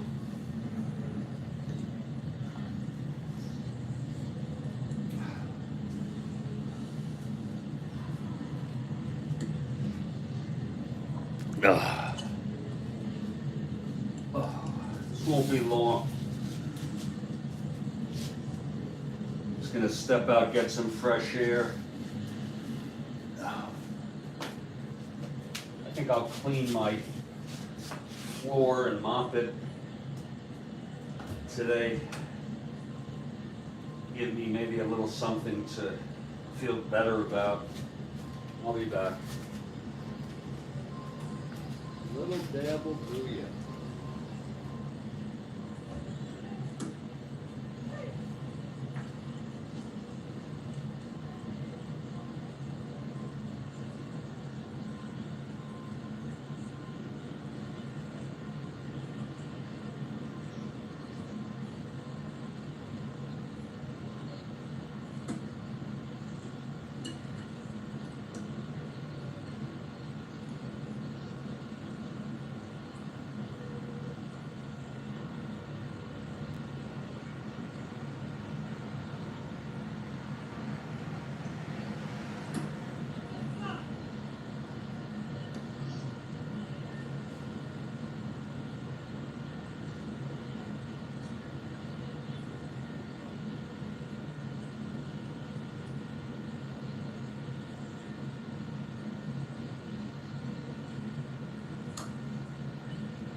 I'm back, and I want to thank all of you for, your hanging out here. I'm gonna make some coffee. I hope you understand.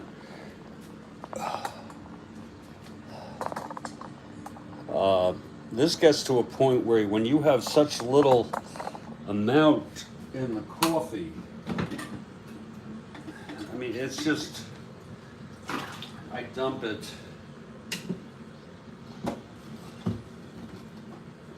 and do a fresh one. I'm gonna make an 8-cup.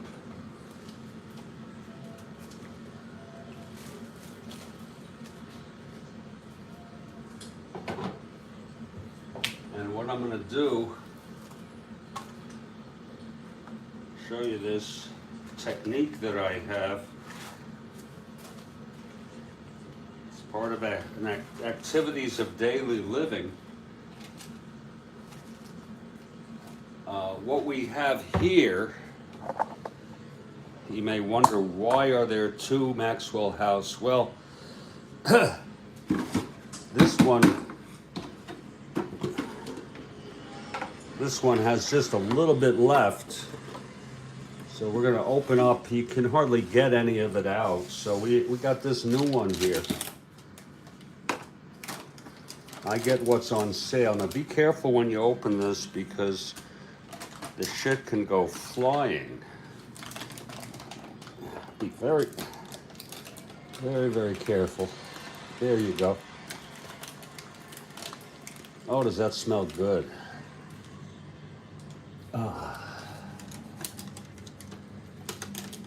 Very, very careful here.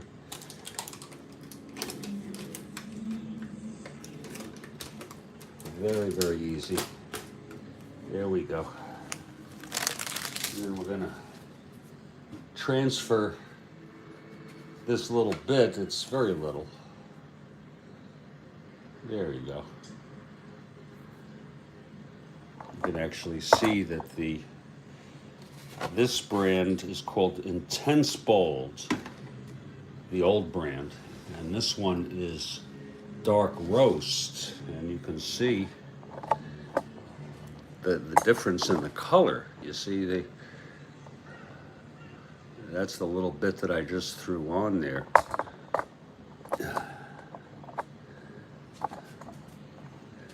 Throw this out.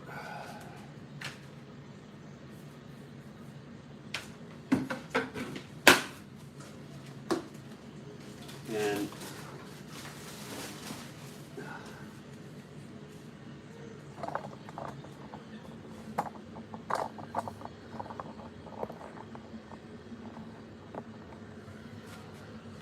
yeah, we just have to put 3, believe it or not, 3 of these level. And that we can fill it up with 8, believe it or not.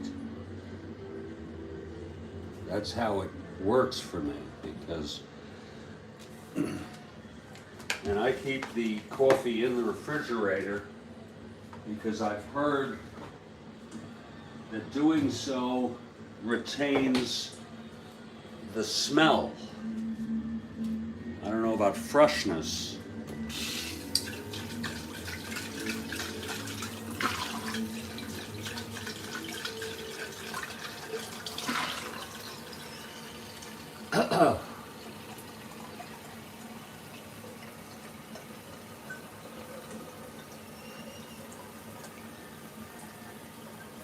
There it is, an 8-cup. You could even do a little more because it's such a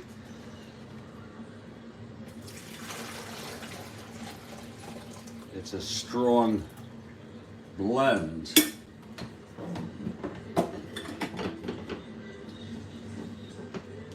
And here we just turn that on and wait for that to go.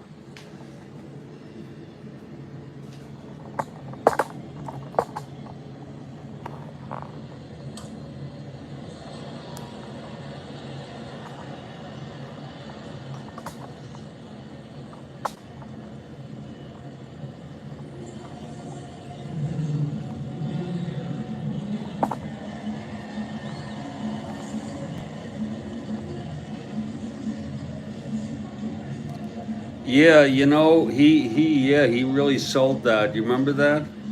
You remember Phil Rizzuto, the money store? Anybody? Anybody at all? Phil Rizzuto for the money store.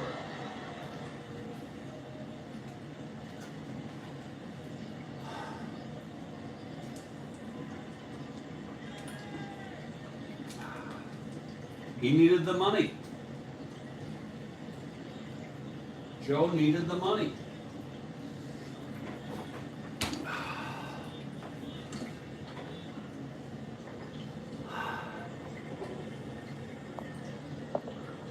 Oh, I'm going to get back to this bowl game. It's been a very, very slow moving game. 3-1 Expos, Howie Reed pitching, holding his own here.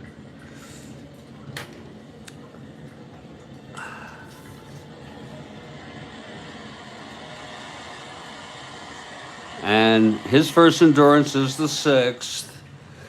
And it will be the top of the order, Tony Taylor, to lead it off. Okay, here's Howie now. He's ready. Here's the windup. Pitch to Taylor. 5-6 right-handed. There's a base hit to right for Tony. 3 for 3 today. Thrown in by Staub.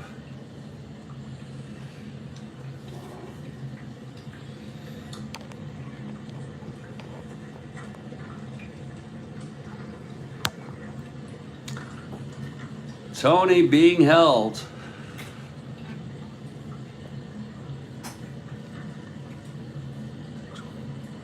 He's going to try to get the lead. It can't hurt. We'll go for it. He'd be a 1 to 15, 1 to 20, 1 to 18. They need whatever they can get here. 2 to 7, 12, 9. He does not get the lead, but he's being held. 1 to 13, 1 to 18, 1 to 14. So that's a real borderline. Rojas coming up now. It's a day. This is a game of Wine and Rojas.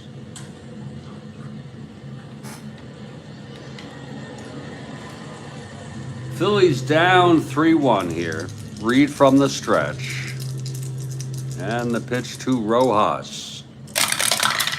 That's 4-7. Right-handed. Fly ball center field. And it's Ferry under it. And he makes the catch. Rojas holds at first.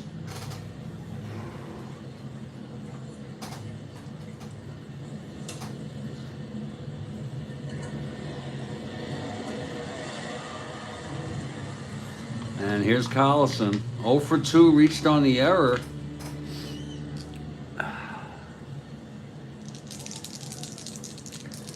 Which helped Taylor get to third and get home, tagging on Allen's fly ball to center for the only run of Philadelphia today. Pitch to Collison. That's a 4-7 right-handed. That's a ground ball first, A+. We said Taylor being held, and that does not apply for holds. That does not apply for holds, as you see it right here. So with a runner on first, 4-7. Oh, wait a minute. What the hell am I reading here? It's Collison 4-7. You know, that's weird. Sometimes I'll look at the one column. You see that? It doesn't matter. He walked him. Whoa, he walked him. 4-7. You see that? That's why you always need to double check your reading. And that's first and second with one out now. Reed in trouble here. Here's Dick Allen now. Singled, knocked in an unearned run with a sacrifice fly.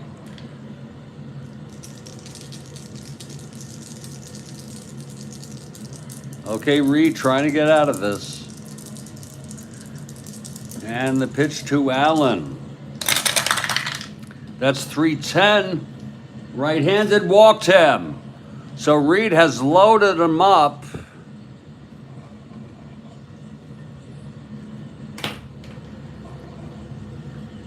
You know, the Phillies, they really want to come out ahead in this 4-game series, as they're a game behind the Expos.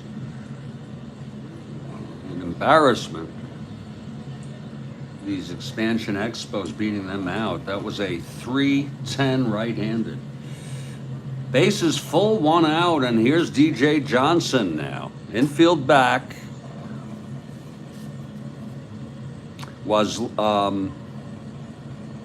Wazlewski is very well rested, Kathy Harden.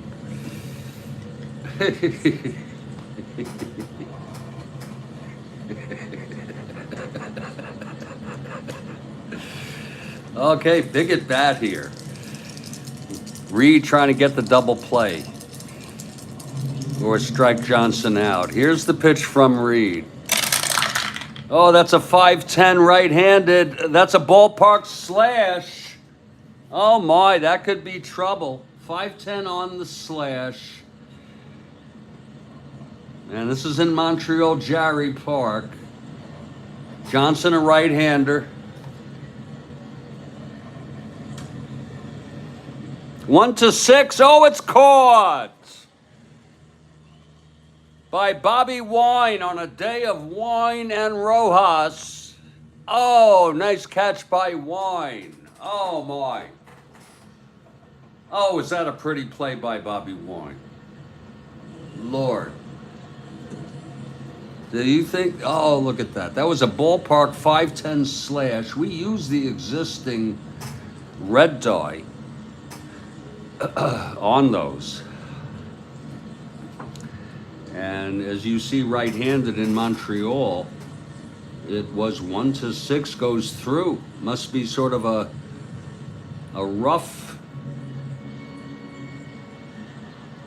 sort of a not a very slick side to the to that infield, and that was caught by Wine. So it's 2 outs now. And here comes Stone in a clutch situation here. Stone, left-handed hitter. Reed being pressed here to the limit.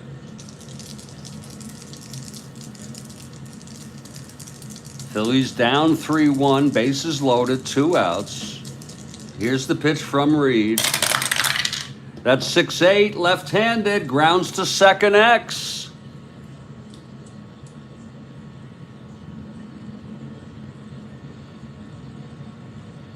That's going to be Hermoso, 328 now.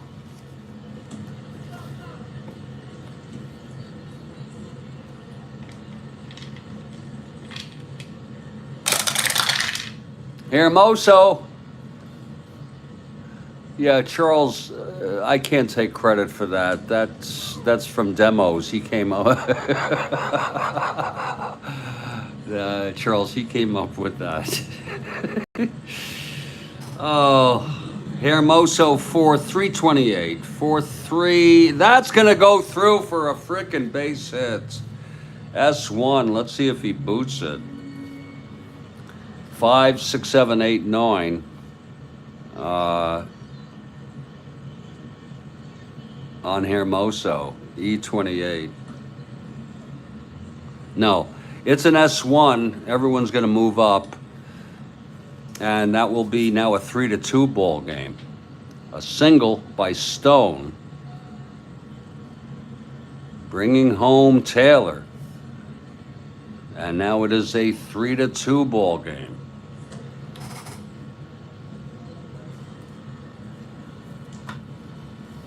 And here's Dave Watkins. The coffee is ready.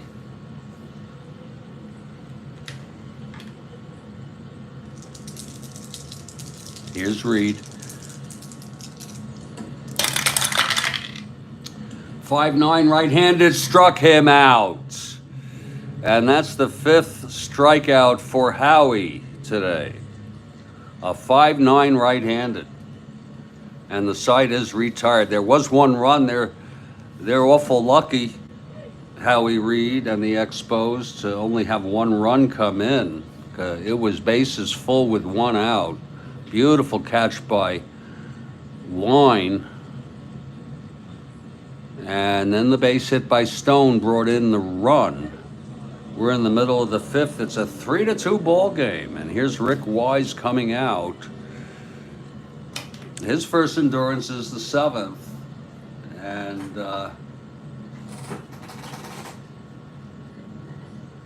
I think I'm going to get some coffee here. I got some coffee brewing here.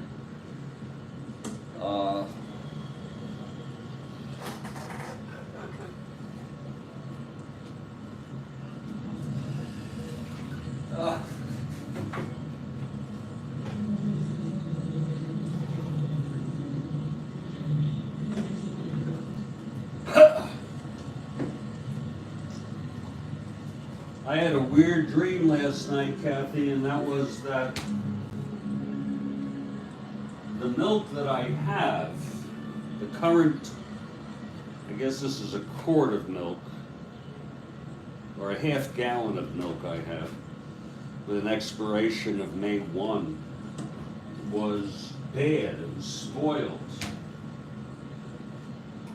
That was a dream I had. And then I woke up, I took a smell of what I had there, and it was good. It's fine, the coffee's good. So, it's just a bad dream. It's funny how your mind works when you're in a state of sleep.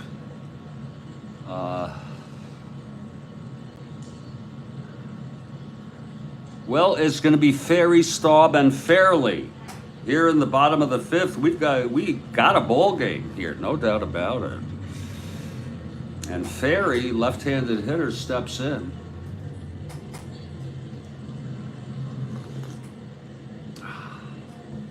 Okay, here's Wise starting his 5th inning. The windup and the pitch to Ferry. That's 3-7 right-handed, grounds to first. Allen has it, takes it to the bag. You know, I'm wondering if it's just mind over matter.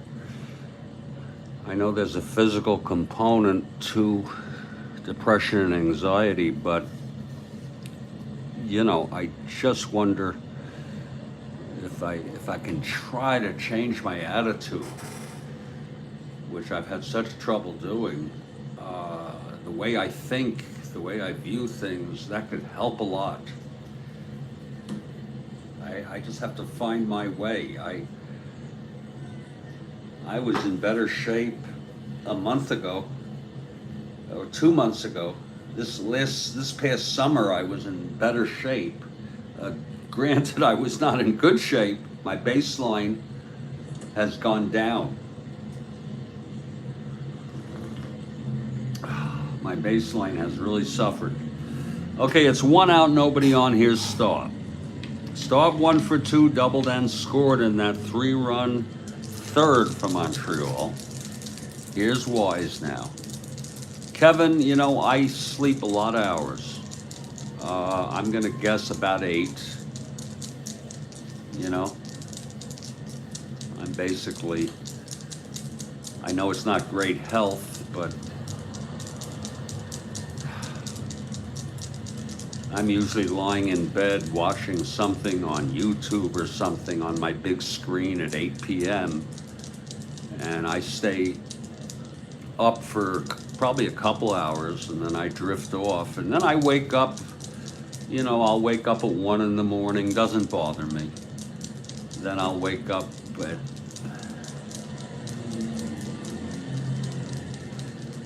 5 in the morning. And I'll say, Jeff, go, and with an awful anxiety, and then go back to bed, go back And then finally I give up and I get up. I don't know what time it was today, but it's, here's the pitch to Staub, 4-3 left-handed. Oh boy, it's a ballpark blast by Rusty. A 4-3 left-handed, look at that. 4-3 left-handed ballpark blast. With a 14, he's left-handed. Jerry is cozy. Oh, it's caught at the warning track, the left-handed.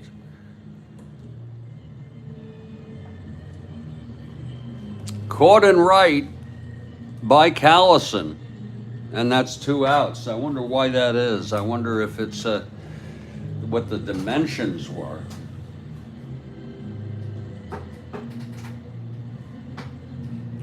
And here's Fairley now. 2 outs, nobody on.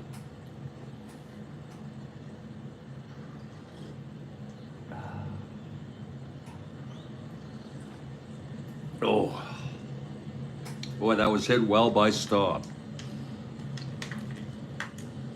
Here's Wise. The pitch to Fairley. That's 6-7 left-handed, grounds to second, and he throws him out. The side is retired. Demos, you still here? Because I had a question for you, Dems. It's a 1-2-3 for Wise. We've gone 5. It's 3-2. We got a good ball game. Got a question for you, Dems, about that editor, that YouTube editor.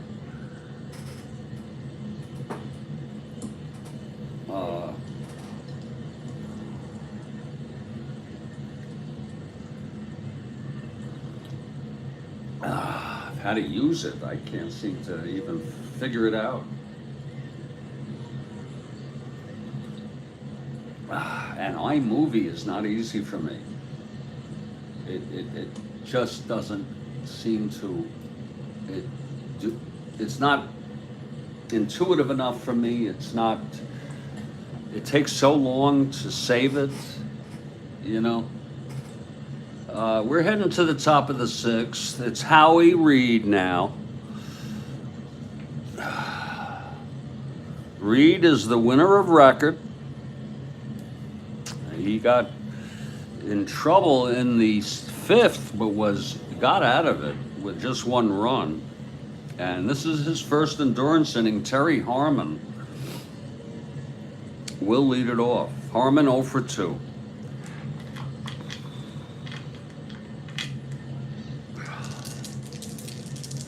Okay, here's Reed now.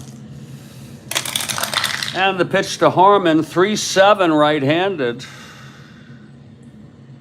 And that's going to be, a base hit by Harmon. So Harmon is on to lead it off. He is the tying run for the Phillies.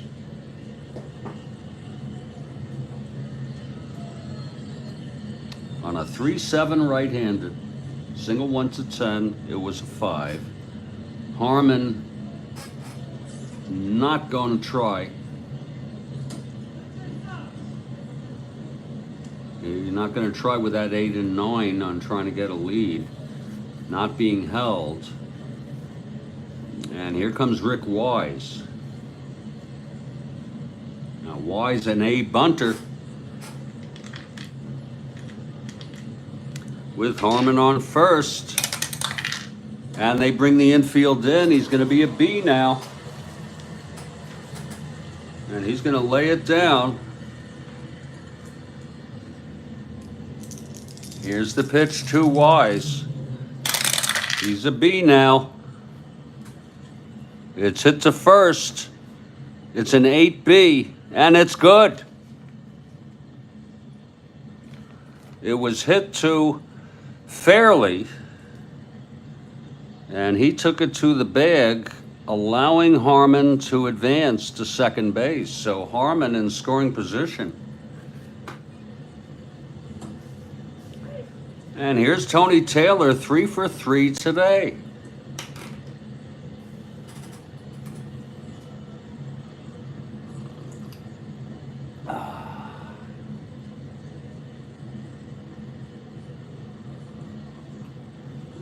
Oh, that's good coffee.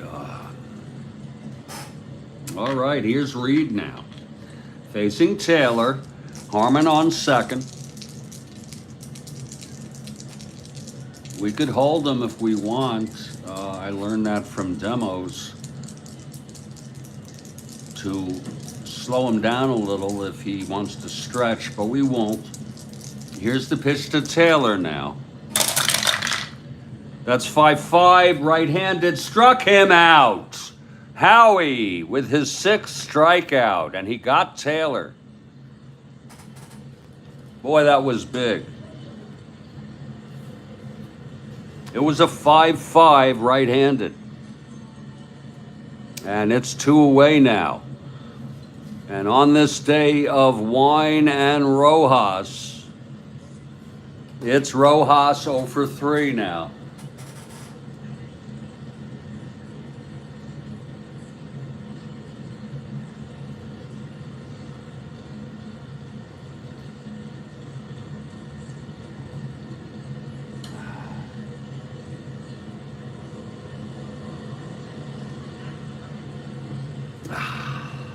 Reed trying to get out of this now in his first endurance inning. Here's the pitch to Rojas. That's 1-8 right-handed, grounds it to short. The day of Rojas and wine. Scoops it up and throws Rojas out. So it is certainly, that was a real play of wine and Rojas. It was a 1-8 right-handed. And the side is retired. Howie really impressing the crap out of me today. Rojas 0 for 4 on this day of wine and Rojas.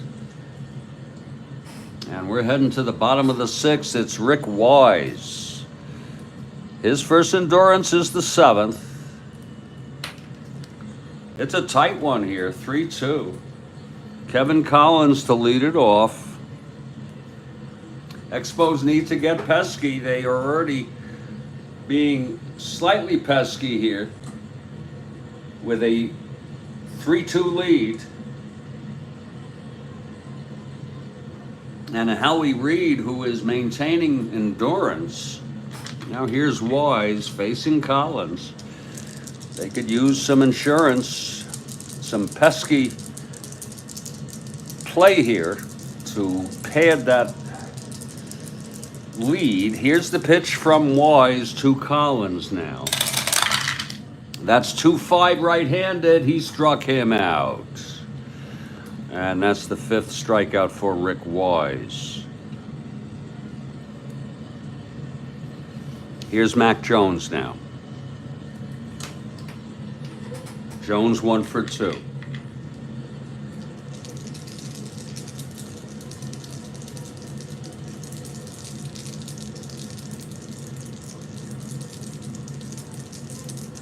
The pitch to Jones.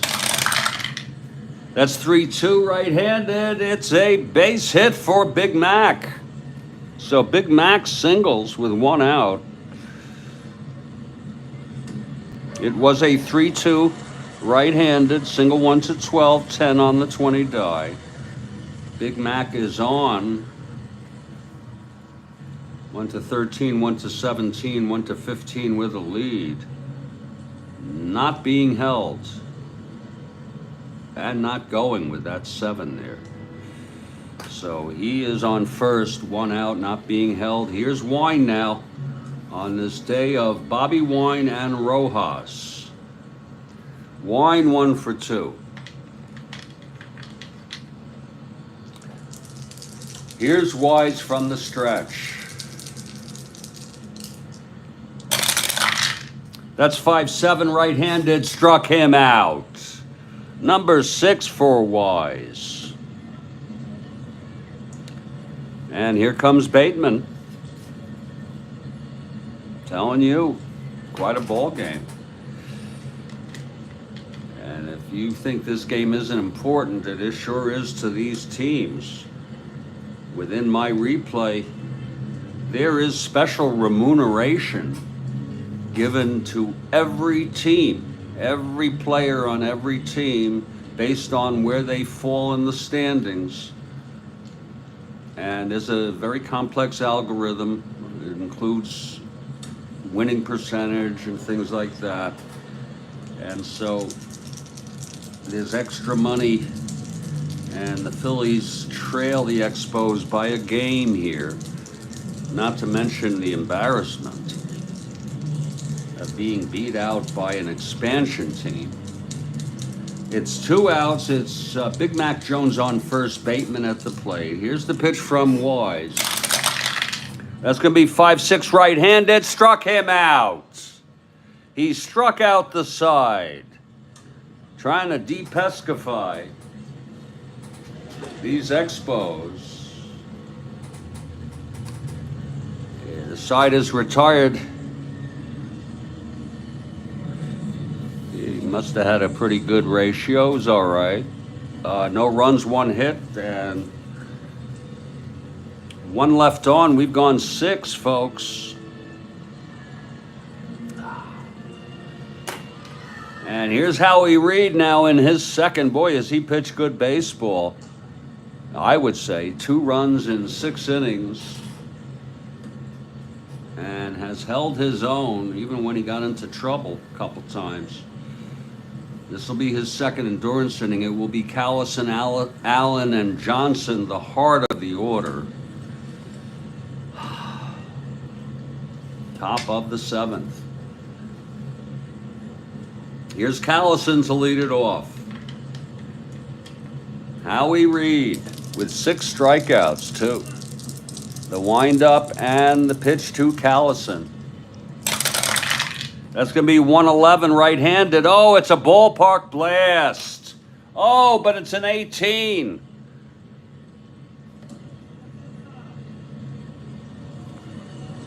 Oh, left-handed caught by Staub at the warning track. Oh, we'll look at that again. Boy, did Callison hit that a long way. Look at that again. 111, right-handed. It's a ballpark blast. Now, Callison, the left-handed hitter in Montreal, with a frickin' 18 on the 20 die. And the left-hander, it's 1-9 home run. If it was a right-hander, it would have been a home run, just barely. That must be some right field wall there, or fence there. That's a long out caught by Staub. So it's 1 out. Here's Dick Allen now, right at the warning track. Whoa. All right, Reed. It was a beautiful catch by Rusty. Okay, here's Reed now. And the pitch to Allen. 6-6, right-handed. And that's a liner to second, caught by Hermoso. Oh, what a pretty catch by Hermoso. So a couple of pretty plays here by the Expos, pescifying defensively. Look at that again, 6-6 right-handed.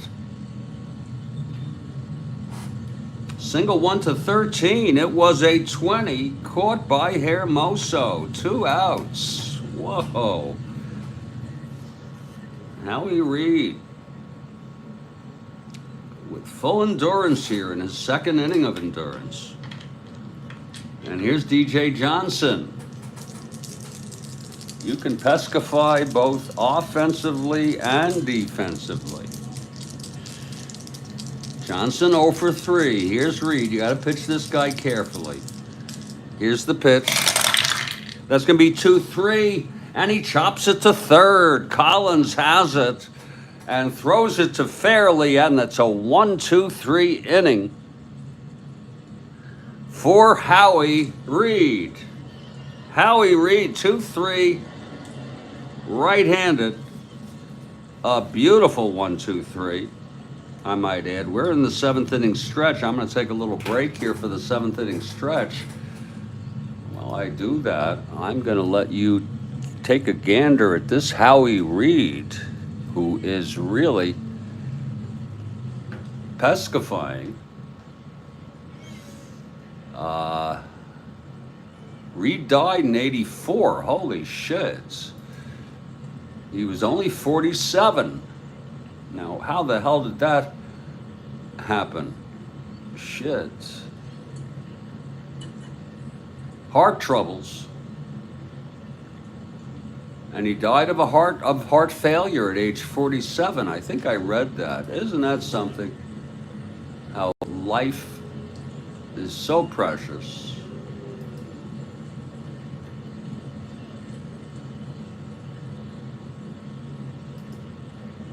Life is so goddamn precious, folks.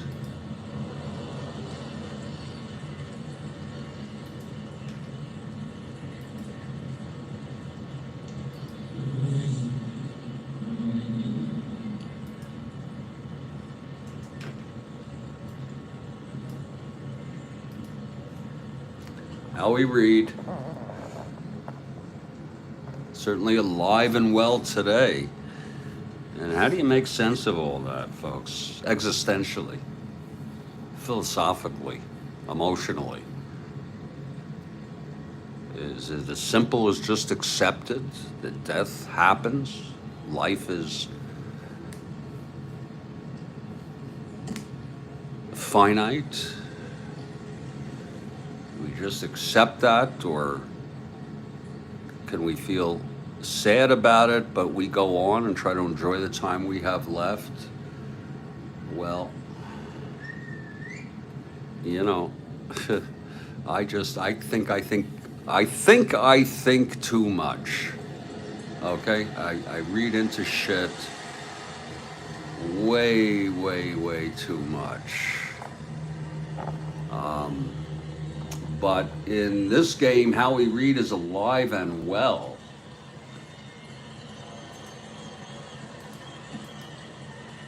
He pitched 10 years.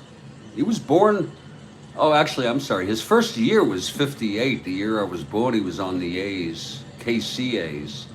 Traded to the Dodgers, and then finally went to the Expos in the draft. He was on California, Houston, played 3 years for the Expos, then retired. And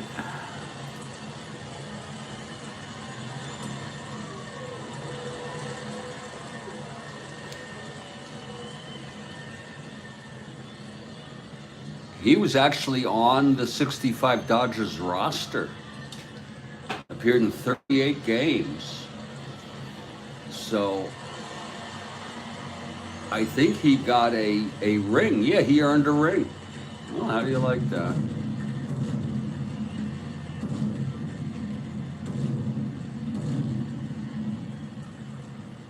He worked for Seagram's in Montreal. Seagram's for 2 seasons, 2 years after he retired.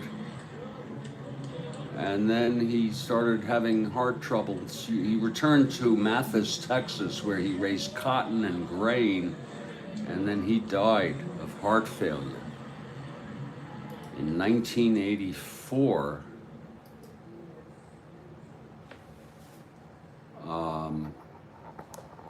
And isn't that freaking sad?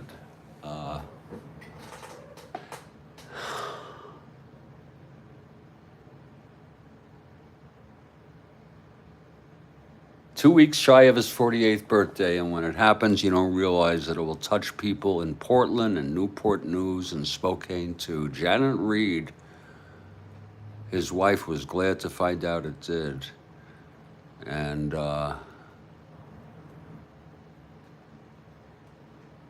well, there's an article about Howie Reed, and meanwhile, we're talking about Howie Reed, and we are enjoying quite a pitching performance by Howie Reed. You never know. Yeah, you never know, Kevin. We are going to take a little break here for the 7th inning stretch.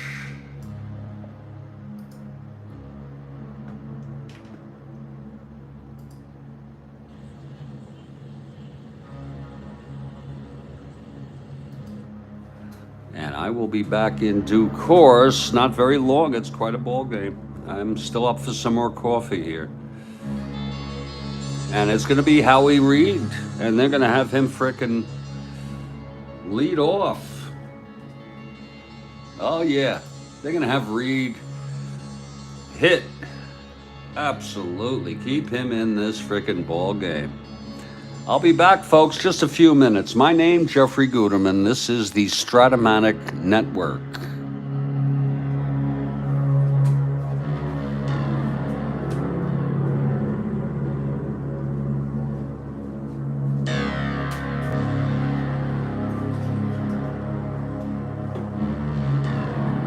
Howie Reed.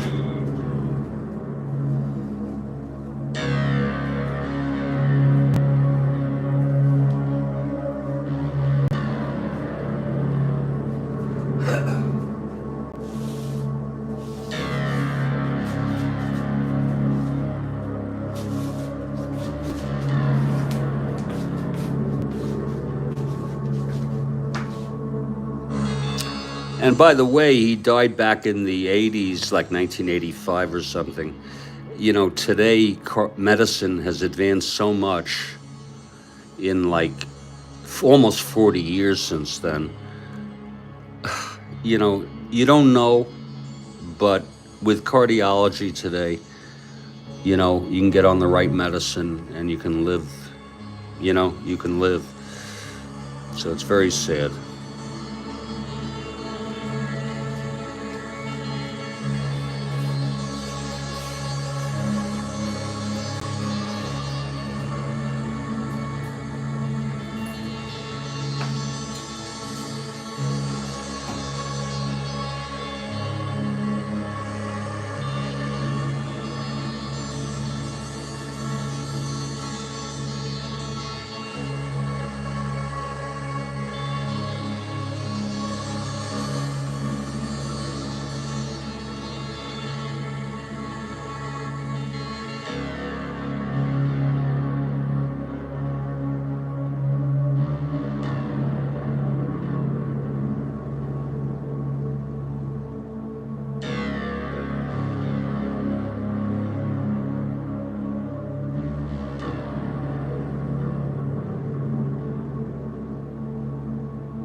some more coffee. See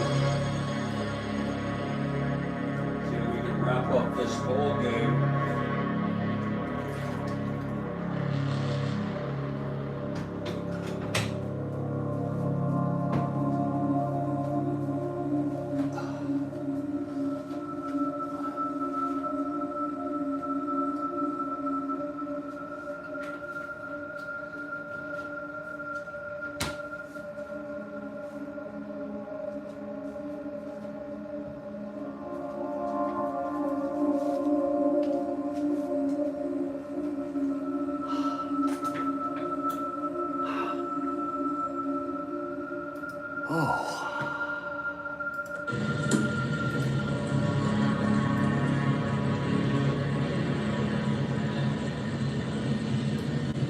We're heading to the bottom of the 7th, and Rick Wise, this will be his first endurance inning. And Howie Reed is coming up. Big hand from the hometown crowd for Howie, who has been pitching very good baseball. 2 runs in 7 innings with full endurance here. Looking very strong.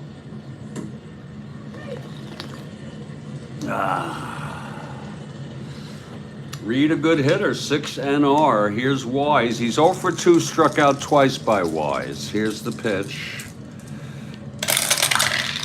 That's going to be 3-7. He struck him out. That's number 8 for Rick.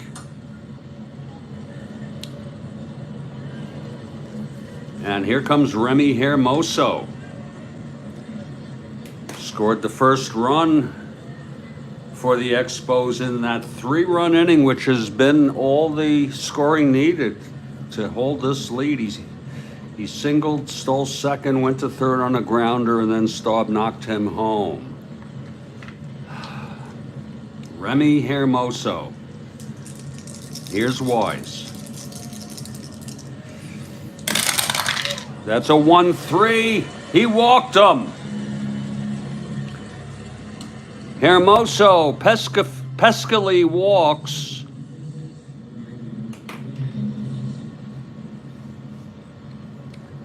One to 18.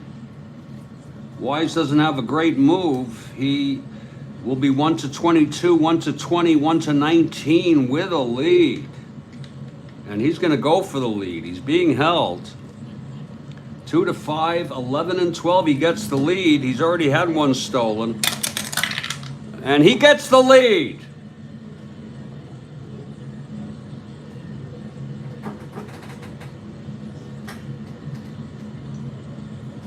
Again, 1 to 18, 1 to 22, 1 to 20. And we knock him down to a 1 to 19. And again, he only had 3 out of 4, but he's managed to get a lead today off this Wise, who is having trouble keeping people on. 1 to 19. Whoa. Here's Ferry now, 1 out. The pitch to Ferry. There goes Hermoso. And he is safe. His 2nd stolen of the ball game.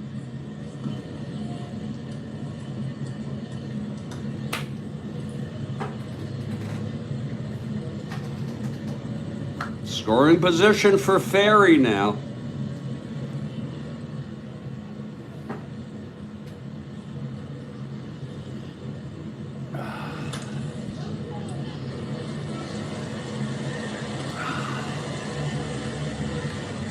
Okay, Wise now. Again, this is his first endurance.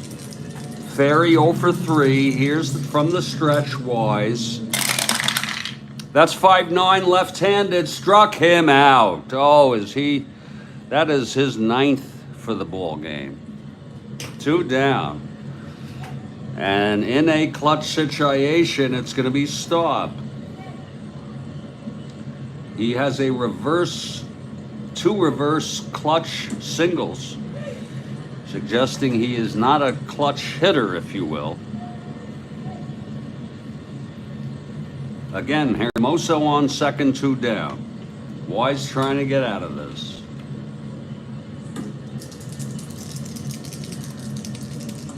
Here's the pitch to stop. That's going to be 3-8, right-handed, walked him.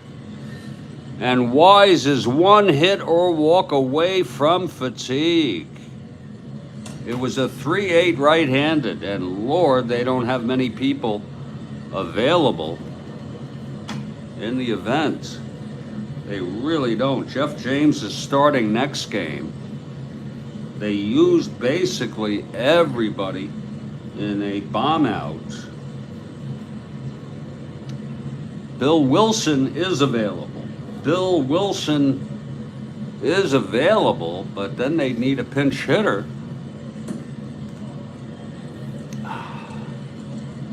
They're hoping that Wise can get out of this. First on second, 2 outs. Here's Fairley now. It's Staub on first, Hermoso on second, 2 down. Again, Wise, one hit or walk away from fatigue.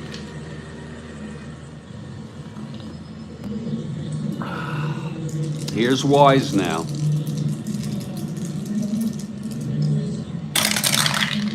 That is 6-8 left-handed, fly ball left field. And it's a can of corn for DJ Johnson. And he makes the catch, and Wise gets out of it. It was a 6-8 left-handed. So the side is retired, no runs, no hits, 2 walks, both left. We've gone 7. It's 3-2. And here's Reed trying to hold it here. Stone, Watkins, and Harmon. Stone, Watkins, and Harmon. Here is Ron Stone to lead it off. Reed.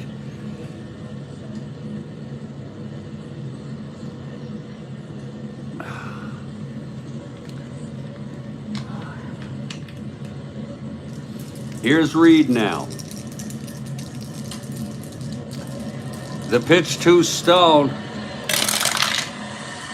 3-7 right-handed, struck him out.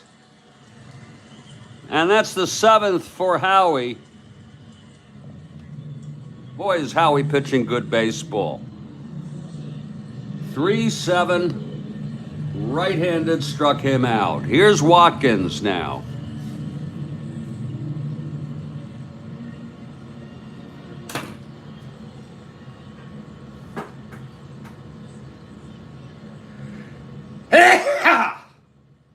Excuse me.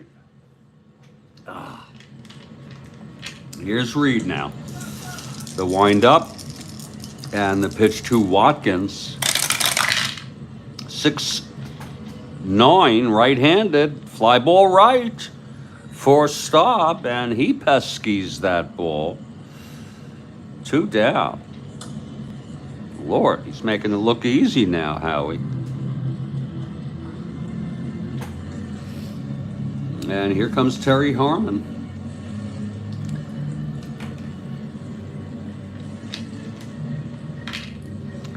I do not see Wise on deck. Reed has been so tough. Here's the pitch to Harmon. That's 2-8, right-handed. Oh, he grounds it to short. Wine on a day of Rojas. Throws him out. And it's another 1-2-3. This is really a pleasure to watch. It's 9 in a row now for Howie. 2-8 right-handed. Look at that, right in the middle of trouble. Grounded it out to Wine.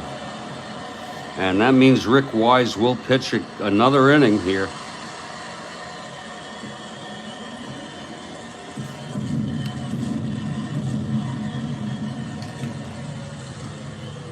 Quite a ball game here.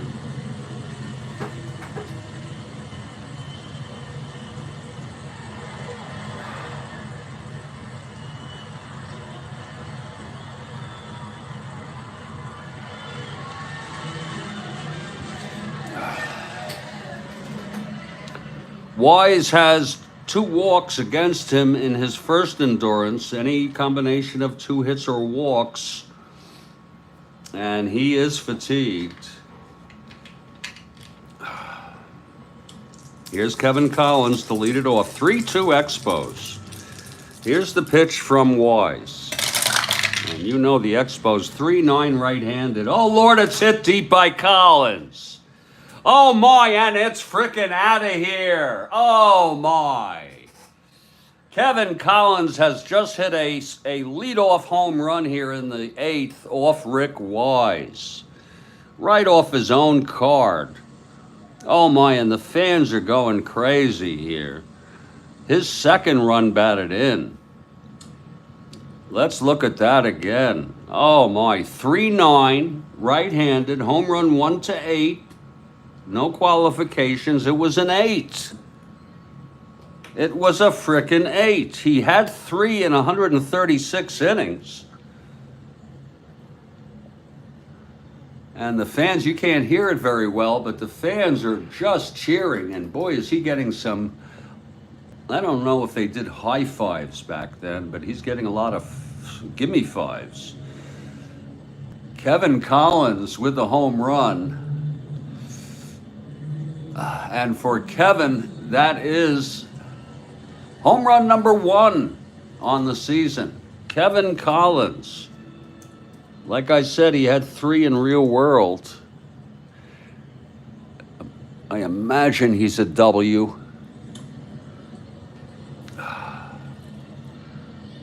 First home run of the ball game. And it was a very big one. Collins is an N against right-handers. Okay. He had 3 in real world. This was his first, and it was a big one, an insurance run. And I think that's more than being pesky. That is being downright awesome. He started the year with the Mets. I was just going to look him up. Bill Ivamy, with that great piece of information.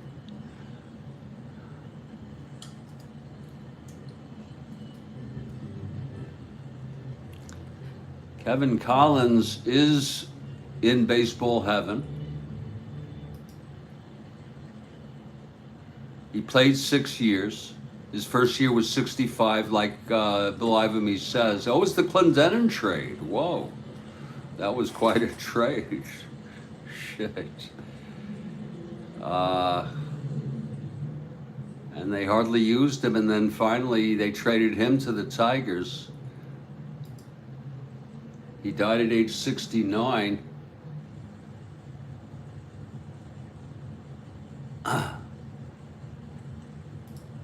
And there he is with the Mets, Kevin Collins, with the home run.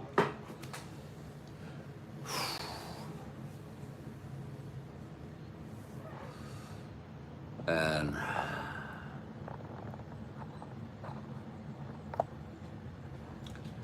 they say that's a picture of him in '73, but I don't know that that would make sense.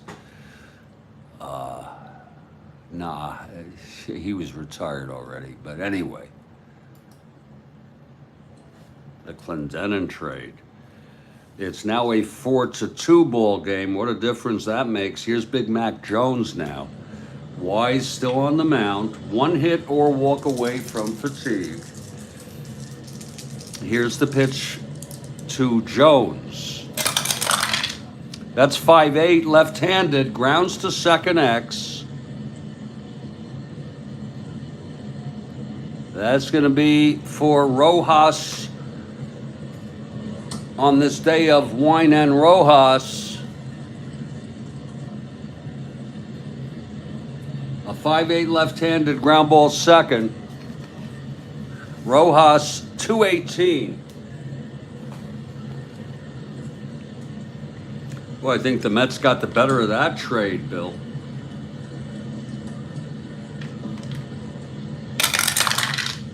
.218, 11-2. It's a G1. E18, 589. and he throws him out. One away. Speaking of Rojas, here's Wine now. The Orioles got the worst of the trade. Whoa. How? Oh, you got that right. I see what you did there. Yeah, I didn't get that at first. You bet. Some thought Al Weiss should have been MVP of the World Series, but yeah. How many home runs did Clendenon hit? Was it 2 or 3?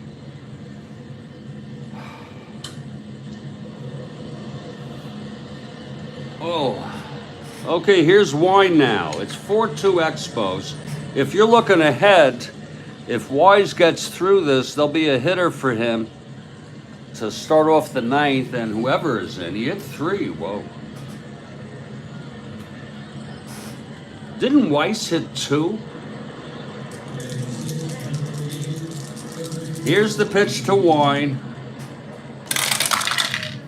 That's 2-8 right-handed, fly ball center, and that's for Stone. He makes the catch. Al friggin' Weiss. Here's Bateman now.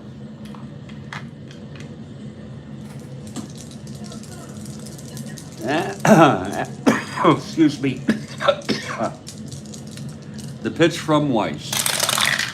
That is 6-8. Right-handed, grounds it to third for Taylor, and he throws him out. So the side is retired, but another run, a much valued run.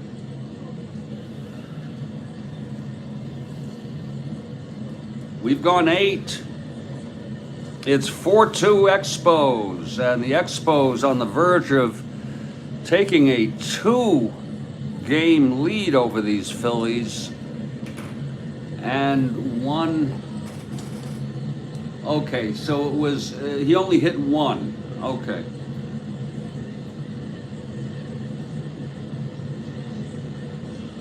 Again, folks, they are tied in the loss column. Phillies have played 2 less games thus far. They are in danger of falling 2 behind. He batted .455. Holy cow. And there's going to be a hitter for Rick Wise, the loser of record. Reed trying to get the complete game win. Wise pitched 8.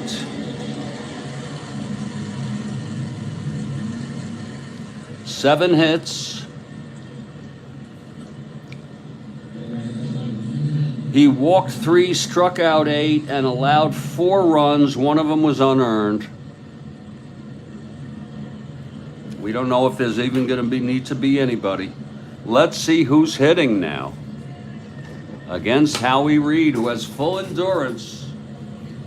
You know that off the top of your head? He hit .455. Holy cow. It's going to be Larry Heisel, who pinch hit in this game in real world. And I don't know why in God's name he is not starting these days. Actually, he came in to play center and then didn't pinch hit. You looked it up, okay. Yeah, I got a little scared there because that would be scary if you knew that off the top of your head. Here's Heisel to pinch hit here. 4-2. Expos. Here's Howie now. Howie has retired 9 in order. Howie into his windup. Here's the pitch to Heisel. That's going to be 6-7 right-handed. Oh, that's going to be a base hit for Heisel. 1-17, 1-22, 1-19 with a lead. Not really interested in, you know, I just, we're going to hold him. And he's got nothing to lose, Heisel. really 1 to 19, we're going to go for it. And he 10 does not get the lead. He's being held. Heisel on first, nobody out. Here's Tony Taylor, 3 for 4. Weiss and Buford were double play combo for the White Sox. Wow, that's something I had never thought of. You know that? I had not thought of that. Buford at second, Weiss at short, I believe.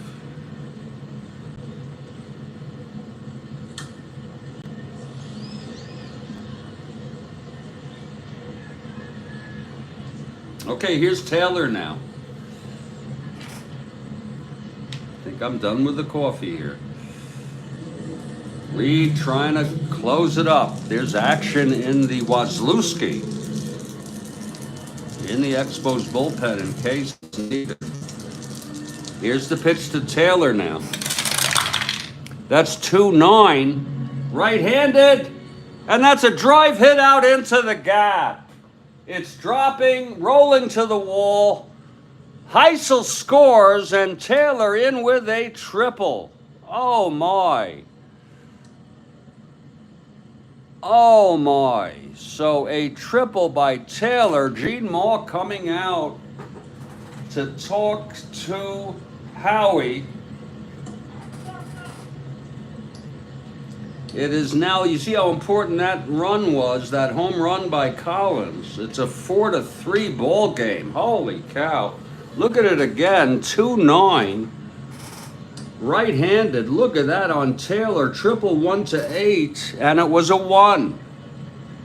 Howie, Gene Moore, it's up to Gene Moore, Kevin. It's up to Gene. Wazlewski is warming. We told you that. And that's going to be it for Howie Reed. And what a hand he gets. What a hand he gets from this hometown crowd. And this is a chance for a save by Gary Wazlewski. Howie Reed being pulled here. And boy, did he pitch good baseball. He has not reached fatigue, but he's one hitter walk away, but Mork is pulling him. He pitched 8. He allowed 1, 2, 3, 4, 5, 6, 7, 8, 9 hits. He walked 3, struck out 7, has allowed 2 runs thus far, one of them unearned. Taylor is the tying run at third. And Gary Wazlewski is coming in taking his warm-ups. He pitched in this game in real world. Wow, go figure. Okay, Wazlewski is ready. And it's going to be Cookie Rojas.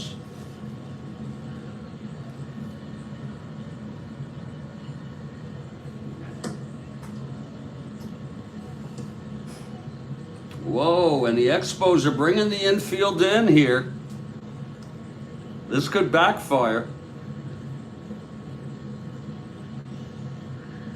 This could backfire.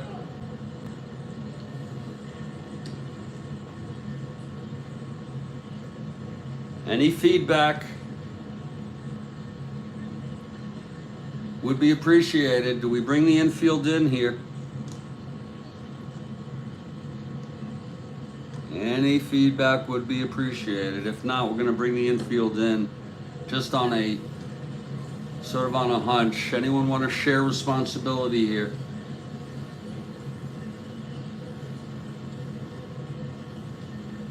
It is only the tying run.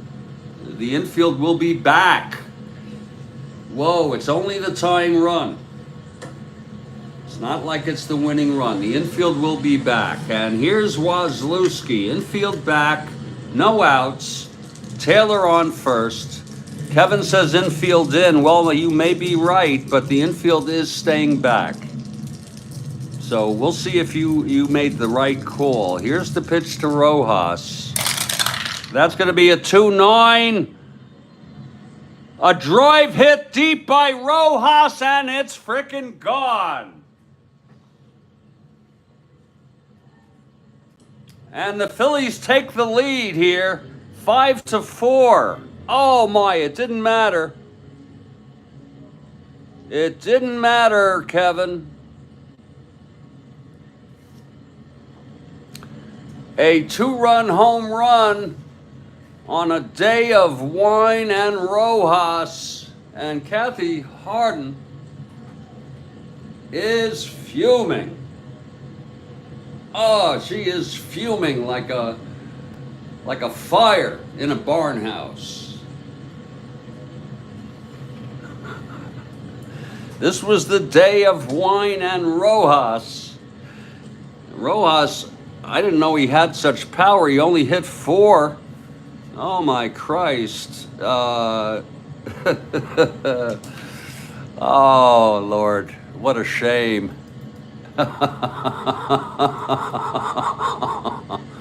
What a freaking shame. For Rojas, that's number 7. Whoa. That's number 7 for Rojas in the replay. And what a change. Boy, has it gotten quiet here in Jarry Park. Wow. Lord, that's crazy. That means there's going to have to be a pitcher. It's going to be Wilson for Philly.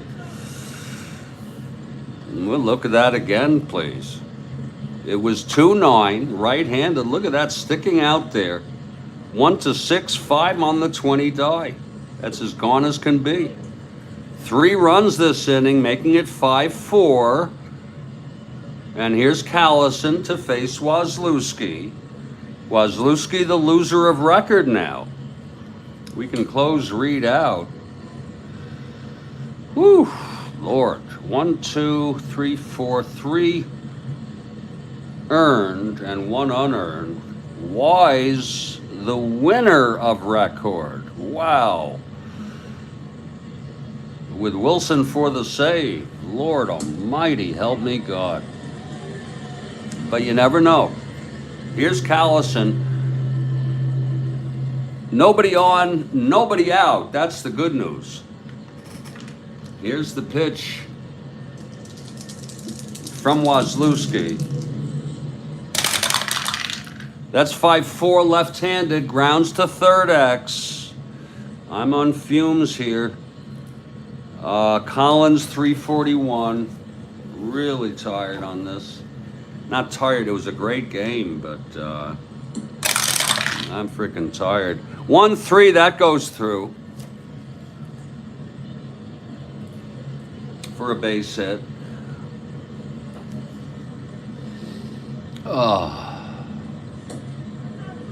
E41, 48, 11. Oh, and he boots it. Oh. Oops. Single and an error. Oh. What a shame.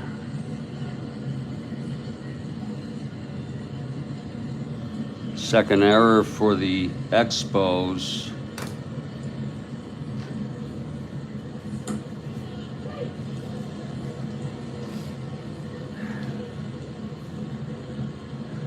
And that's going to be it for Wazlewski. They're bringing in Simbera. He'll be the 3rd pitcher of the inning. Isn't that something? Just for realism's sake.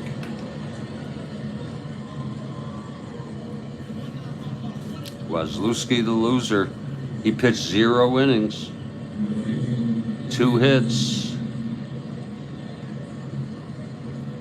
Responsible for Callison on second. And Karl Simbera is the pitcher. He's rested, sufficiently rested. What a tough loss for the Expos. And what a big win it would be for the Phillies for them to tie the Expos for 5th place. Here's Dick Allen. It's Callison on 2nd, still nobody out.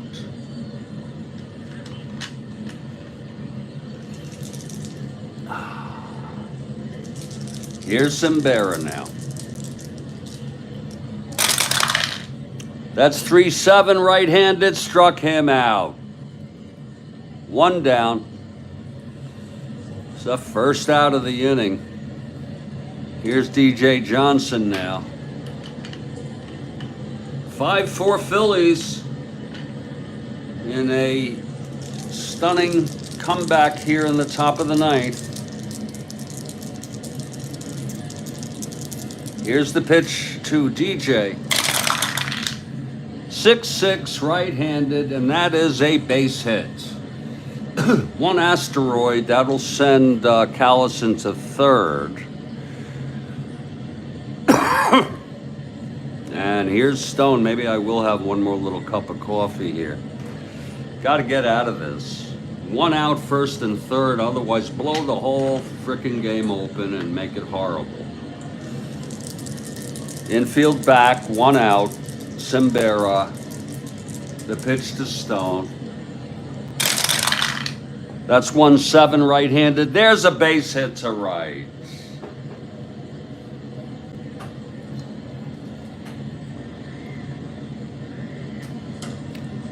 Allen scores.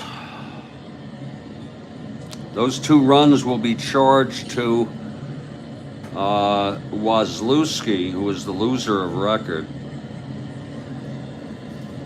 It was a 1, so now it's ugly. Now the game is frickin' ugly. A 1-7 single to right. Johnson can stretch. -4 we won't. Now it is a 6-4 ball game. And here's Watkins. They need to really pesky up the Expos in the bottom of the 9th here. And there will be a hitter for Simbera. 1st and 2nd, still only 1 out. The pitch to Watkins now. That's 5-8, right-handed, grounds to 2nd. Hermoso, 328, maybe a double play. 328, it's ugly, Kevin. It's ugly. Hermoso, 328, 6'3". It's a G3 pound. No one being held. The infield is not in. It's not going to be a double. 2-3-4 on an E28. It's going to be a G3 clean with 1st and 2nd 1 out. And the runners will advance. No one scores. It's 2nd and 3rd. And here comes Harmon. Simbera trying to get out of this. The relief pitching fell apart here. They took out... I was never a fan of Gene Mauch as a manager, but, you know, he pulled Reed. We understand.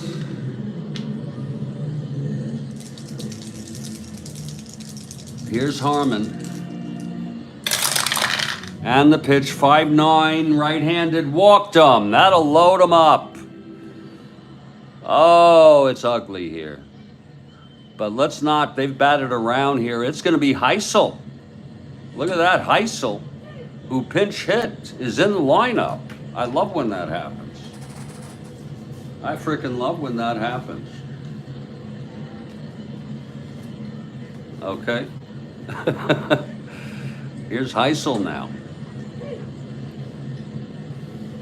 Heisel opens it up with a leadoff single, pinch hitting for Wise, who is now the winner of record. It's a 6-4 game. Bases full. Simbera trying to get out of this, keep some semblance of opportunity here for the Expos. Simbera full windup, pitch to Heisel, and that's 1-5, and he struck him out.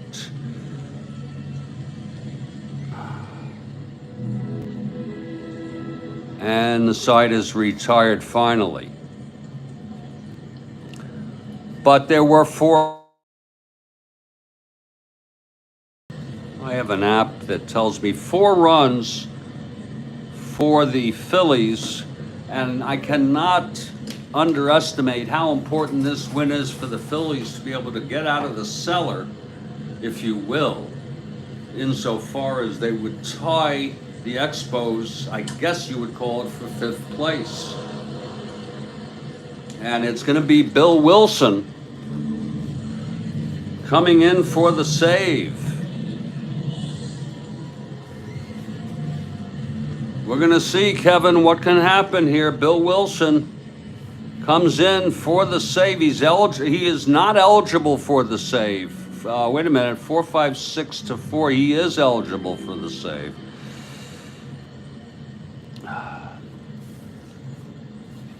So here's Bill Wilson, and there's going to be a hitter for Sembera. Sembera ended up pitching, getting 3 outs in the inning. He walked 2, he allowed 2 hits, a walk, and 2 strikeouts. And let's see who's going to come in to hit here, folks. What a ball game it's been. And I appreciate you all being here to enjoy this ball game. Bill Wilson, the right-hander.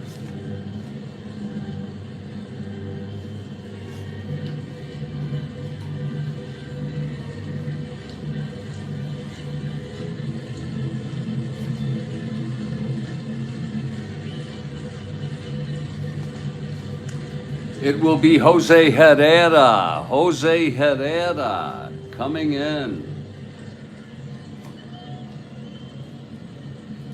Last licks here for the Expos.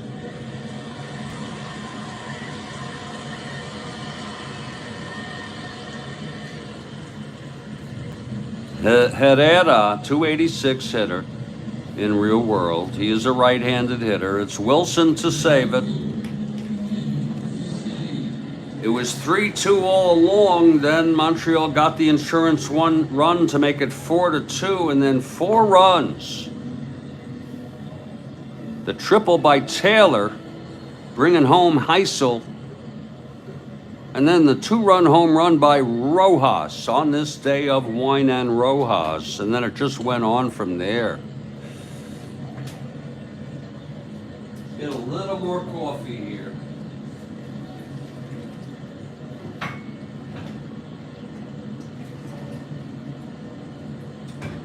You never know.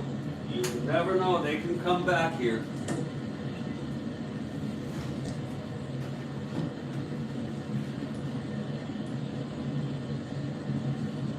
I'll tell you one good thing about playing these morning games is that it sure eats up time. Keeps me busy, keeps me occupied. And then by the time this game is over, it's almost noon. And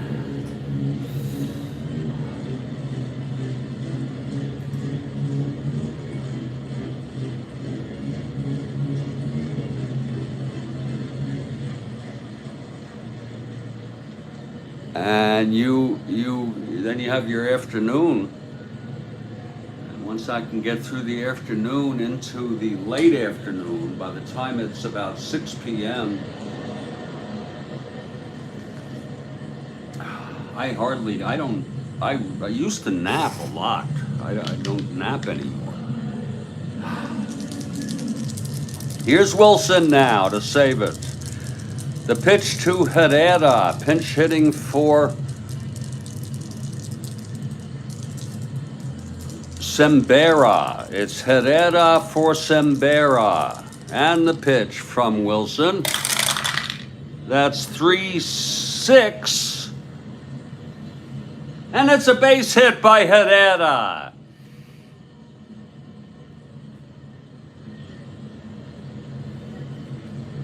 A base hit by Herrera.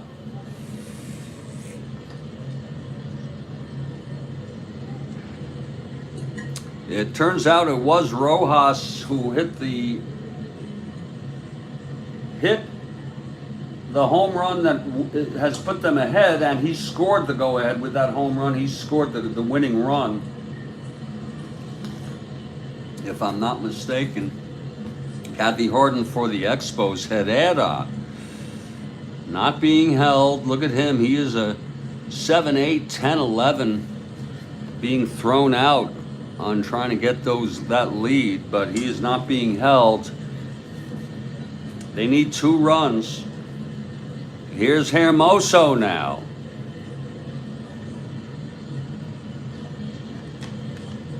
Hermoso 1 for 3, singled, scored, and walked. Stole 2 bases today. Here's Wilson from the stretch. And the pitch to Hermoso. That is 3-11, right-handed. Oh, he grounds it to third. Taylor forces Herrera at second, and it's Hermoso on first. Hermoso already has 2 stolen bases. Wilson is a new pitcher. He's a -2 hold. So he's going to be a 0 hold with Watkins, making Hermoso with a lead. 1-18, 1-16. They're going to hold him, but I just don't know that I want to steal him right now for a 3rd time. If any of you want me to, let me know, but he's 1-16 with a lead. First, we'd have to try for the lead. He's being held. Again, 1-18, 1-16 with the lead.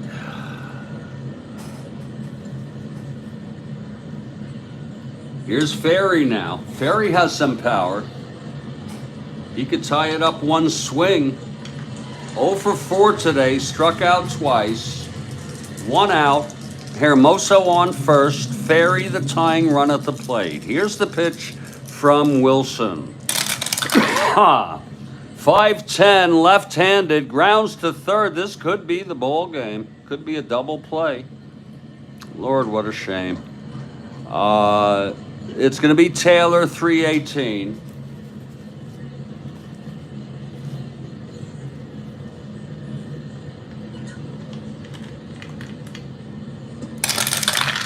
.318, 17-3. Oh, it's a G1. This could be the game on a double.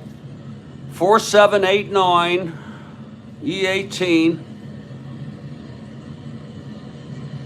That is no double play, no error.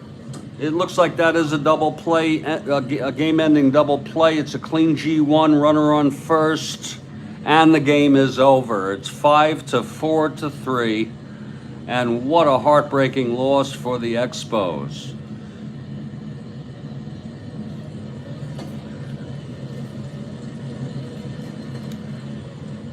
The Phillies are now tied with the Expos for 5th place.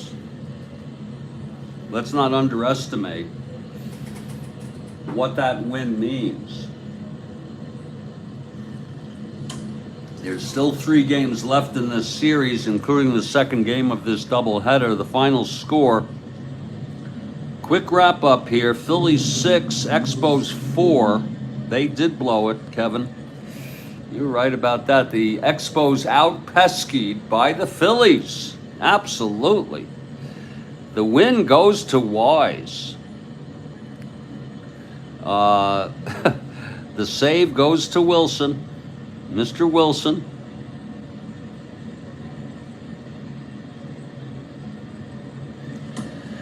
The loss goes to Wazlewski, who really blew it up. Not only did he come in, but he allowed the home run that lost it, and it was a day of Rojas. I don't know about a day of wine and Rojas. Final line, Phillies 6 runs, 13 hits, 1 error. Expos 4 runs, 8 hits, 2 errors. Very interesting ball game, especially how Wise comes around. You have a great afternoon, Kathy Harden. I want to thank everybody who's been here for this ball game.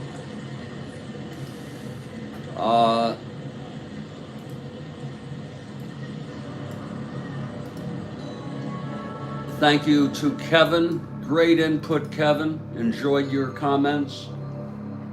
Bill Ivamy, unbelievable, as usual, with your factoids. Goodbye, everybody. Charles was here. Baseball Demos was here. Sports Time Machine was here. Phil was here. And many more of you were here. Stay strong, everybody. Stay well. And I'll see about Kevin. Thank you. Have a good rest of your day, Kevin. I'm getting pretty sick and tired of seeing this guy's sourpuss face. I really am. I'm really getting really sick and tired of this. Okay? This doesn't help at all. You all take care, okay? Goodbye.